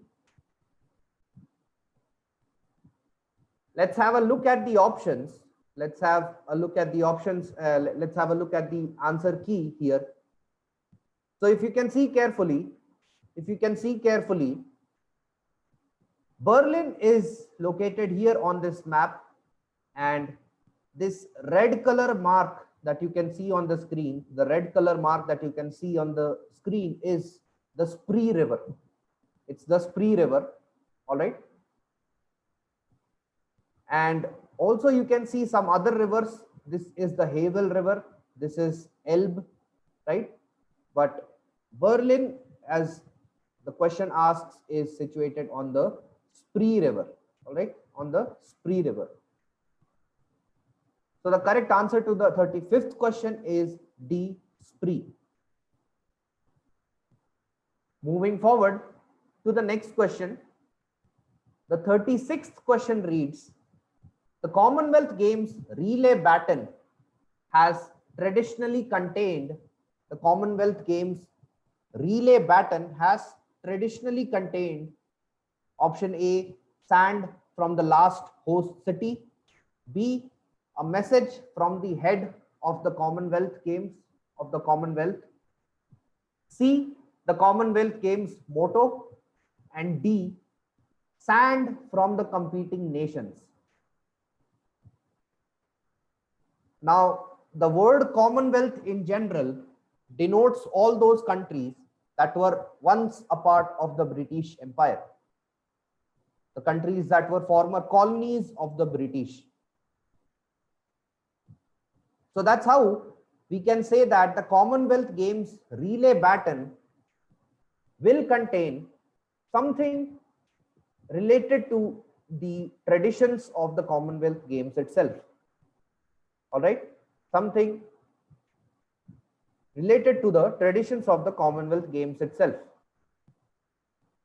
And as you can see in the picture below, the Commonwealth Games relay baton, the one which here you can see Queen Elizabeth holding in her hand, is the relay baton that we are talking about. And it contains a message from her. It contains a message from her. All right. And that's how you can see in the banner also, Gold Coast 2018. This is for the 21st Commonwealth Games, Queen's Baton Relay. Moving forward to the next question, the 37th question. Who was the first woman to climb Mount Everest? Who was the first woman to climb Mount Everest? Again, the moment you see Mount Everest, please do not jump to Bachendri Pal. All right. Please do not jump to Bachendri Pal, right? The correct answer is Junko Tabei. Junko Tabei, a Japanese woman who holds the record of being the first woman of the world to climb Mount Everest. Bachendri Pal is the first Indian woman to climb Mount Everest. And the first Indian man to climb Mount Everest is Tenzing Norgay, along with Edmund Hillary. All right. Moving forward to the 38th question. 38th question. Who founded the Asiatic Society of Bengal in Kolkata? Who founded the Asiatic Society of Bengal in Kolkata? So the answer has to be someone out of the options given to us: A, Warren Hastings, B, John Shore, C, Sir William Jones, and D, Lord Cornwallis. So definitely you can rule out Warren Hastings and Cornwallis from the options, because the purpose of setting up of Asiatic Society of Bengal was to carry out more research in the field of the literature, the history, and the culture of the Asian regions, the Asian countries. So we are looking for someone who had an Orientalist approach, someone who had an affinity towards Asia and the Asian culture, rather than a bigot from the West, such as Warren Hastings and Lord Cornwallis. All right. So we are looking for an Orientalist, and the Orientalists who are available in the options to us are John Shore and Sir William Jones, definitely. And that's how you can end up marking the correct answer as Sir William Jones. Sir William Jones, who set up the Asiatic Society of Bengal in Kolkata. And you can see in the picture here, for the study of arts, sciences, and literature, as well as the history and the antiquities of Asia. So we are speaking of a period that dates back before 1835, when English was imposed upon the Indians at the hands of the Britishers by the famous Charter Act of 1833 and the famous Macaulay Minute of 1835, when Lord William Bentinck inherently showed his support for the Occidentalists and including English as a medium of instruction for Indians, rather than allowing them to educate themselves in their vernacular languages, which was the Orientalist approach. All right. So the correct answer to the 38th question, who founded the Asiatic Society of Bengal, is C. Sir William Jones. Moving forward to the 39th question, when is the World Poetry Day recognized by UNESCO observed? When is the World Poetry Day recognized by the UNESCO observed? The correct answer is 21st of March. 21st of March is celebrated as the World Poetry Day by UNESCO. So the correct answer to the 39th question of AFCAT 2 2014 General Awareness section is C, 21st March. Moving forward to the next question. The next question reads, in which respect have the center-state relations been specifically termed as municipal relations? In which respect have the center-state relations been specifically termed as municipal relations?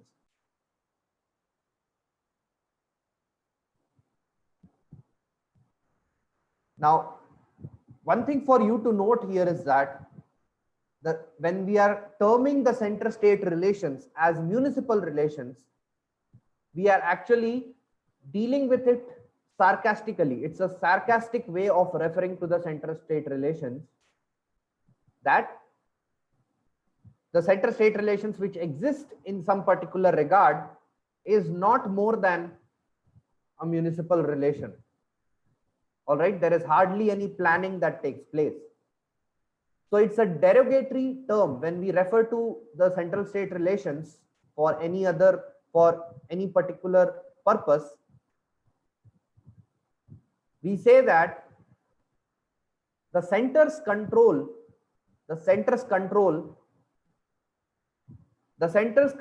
over the state regarding some particular issue is not very great.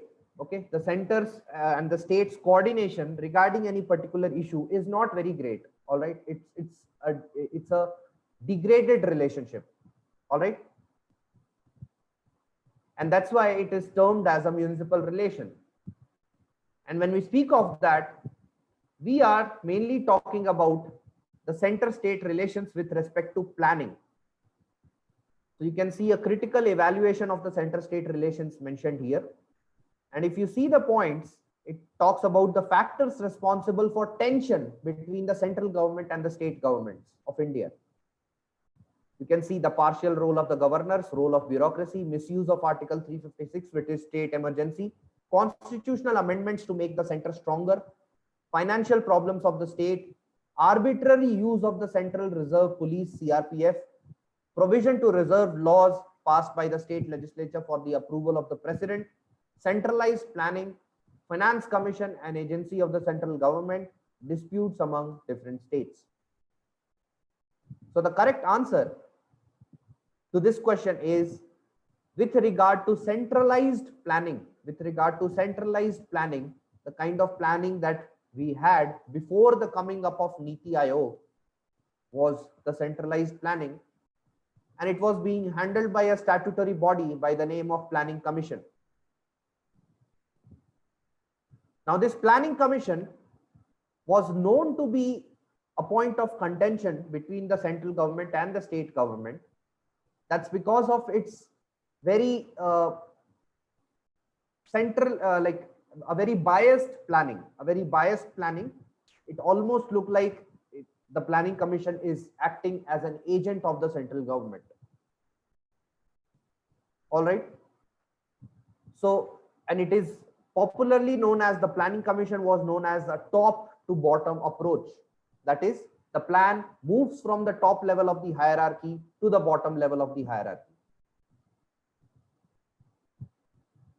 Now, the Planning Commission was replaced recently by Niti Aayog, that is National Institution for Transforming India, and the planning commission, the body planning commission was scrapped. Niti Aayog was brought up, and Niti Aayog is known for a bottom up approach, that is bottom to top approach. That is, the directives of planning will not be given by the central government to the state, rather than it will be all the state governments coming together and drafting a plan that will be approved by the center, or let's say center will merely act as a facilitator in the coming up of the plan. And the word plan has been scrapped off because it had an inherent socialist bend towards it. It had a socialist flavor involved, because the idea of planning is something which we had taken from the former Soviet Russia. So since it had that socialist element attached to it, that's how the word planning has been scrapped off. And now the word 3-year action agenda is being used instead of planning, or the 5-year plans as you would have heard of. So the center's control of the state in financial matters, as you can see in option B here, is the correct answer. Sorry, not in B. As you can see in option D, center's control of the state in the planning process, not in the financial matters. Financial matters will be handled by Finance Commission, and we are talking of the Planning Commission. So since Planning Commission was a point of contention between the center and the state government, and it was mainly a top to down approach, that's why it was regarded as the municipal relations of planning between center and the state government. All right. So that's the correct answer for the 48th question. The correct answer is center's control over the state over planning process. Moving forward to the 41st question. The 41st question reads, the youngest mountain range in the world is. The youngest mountain range in the world is. The options are A, Himalayas, B, Alps, C, Andes, and D, Rockies. Now you would already know that the Himalayas are the youngest fold mountains of the world. The Himalayas are the youngest fold mountains of the world, and they are also the youngest mountains of the world and the highest mountains of the world. And the Himalayas have not stopped rising. They are still rising because the Indo-Australian plate is continuously pushing against the Eurasian plate.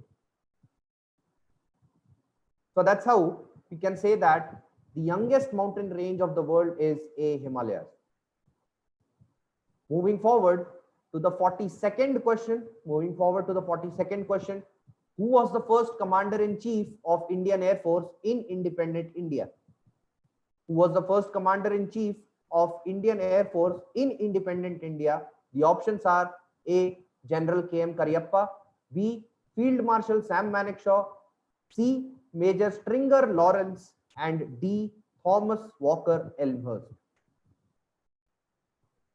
The correct answer to this question is a former officer of the Royal British Air Forces, which later was changed as the Indian Air Force.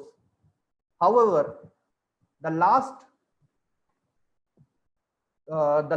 commander of the Royal British Air Forces continued his office as the first commander of the Indian Air Force in independent India, and his name is Thomas Walker Elmhurst.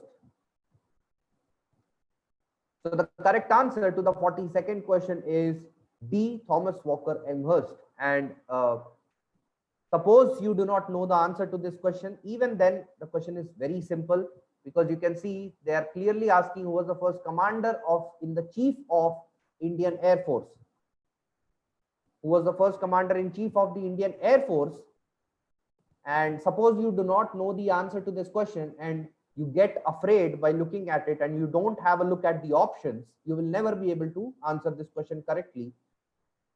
But if you have a look at the options, just have a look at option A. It is General K.M. Cariappa. General is not an Air Force rank, it's an Army rank. Option B says Field Marshal Sam Manekshaw. Field Marshal Sam Manekshaw is not an Air Force rank, it's an Army rank. The C option says Major Stringer Lawrence, which is not an Air Force rank, it's an Army rank. And since in the option D, it would become obvious that this would be the right answer if they would give you the rank of this person. That's why they have purposefully skipped giving you the rank of this person. And that's how you can end up marking this as the correct answer. So the correct answer to the 42nd question is, who was the first commander-in-chief of Indian Air Force in independent India? It is D. Thomas Walker Elmhurst. Moving forward to the next question, the 43rd question. What is the splash and burn agriculture in Indonesia called? What is the splash and burn agriculture in Indonesia called as?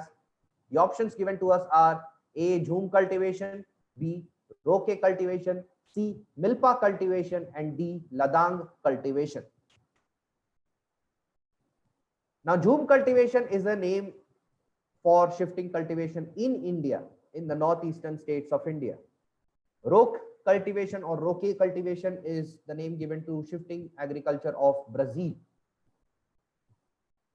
Milpa is the name given to shifting cultivation of some other Southeast Asian country, which I don't recall right now. So accordingly, the correct answer for the shifting cultivation of the Indonesia region is known as Ladang cultivation. It is known as Ladang cultivation. Moving forward to the next question, the 44th question. Which theory gave birth to the French Revolution and the Revolution in America? Which theory gave birth to the French Revolution and the American Revolution in America? So the options given to us are the legal theory of rights, the theory of natural rights, C, the social welfare theory, and D, historical theory of rights. The correct answer is the theory of natural rights, and this was given by a very famous political scientist by the name of John Locke. And John Locke said that there are a total of 3 natural rights.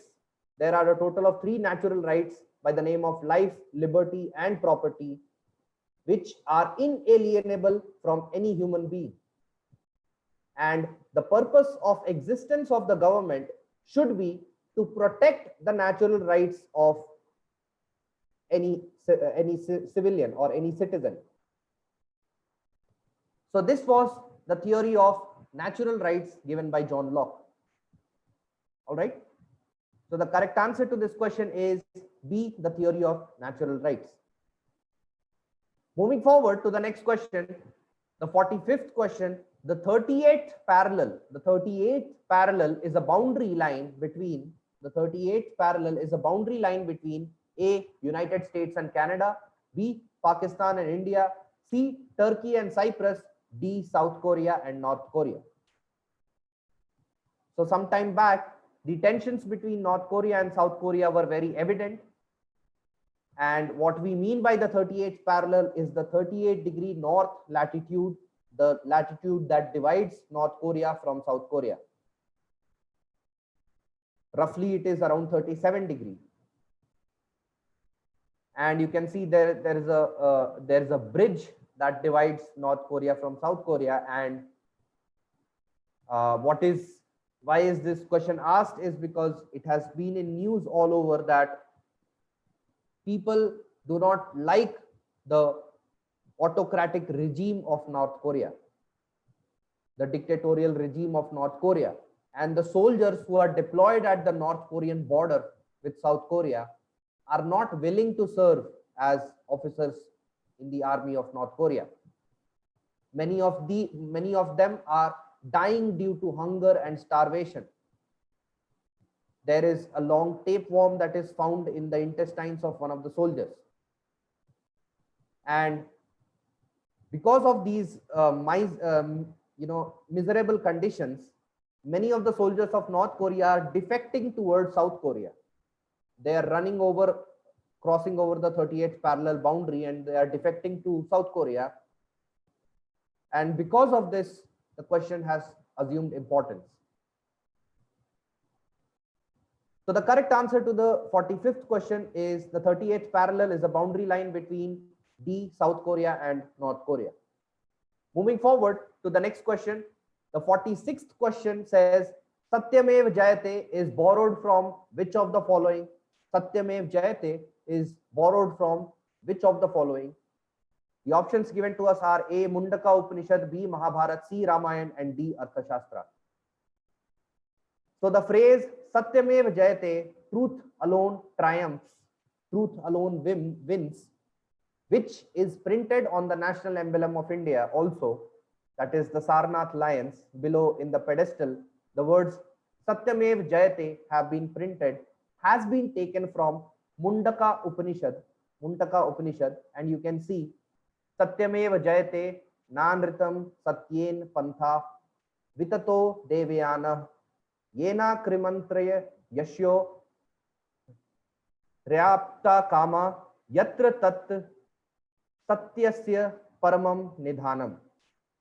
The meaning of this is truth alone triumphs, not falsehood. Through truth, the divine path is spread out, but which the sages whose desires have been completely fulfilled reach where what supreme treasure of truth resides.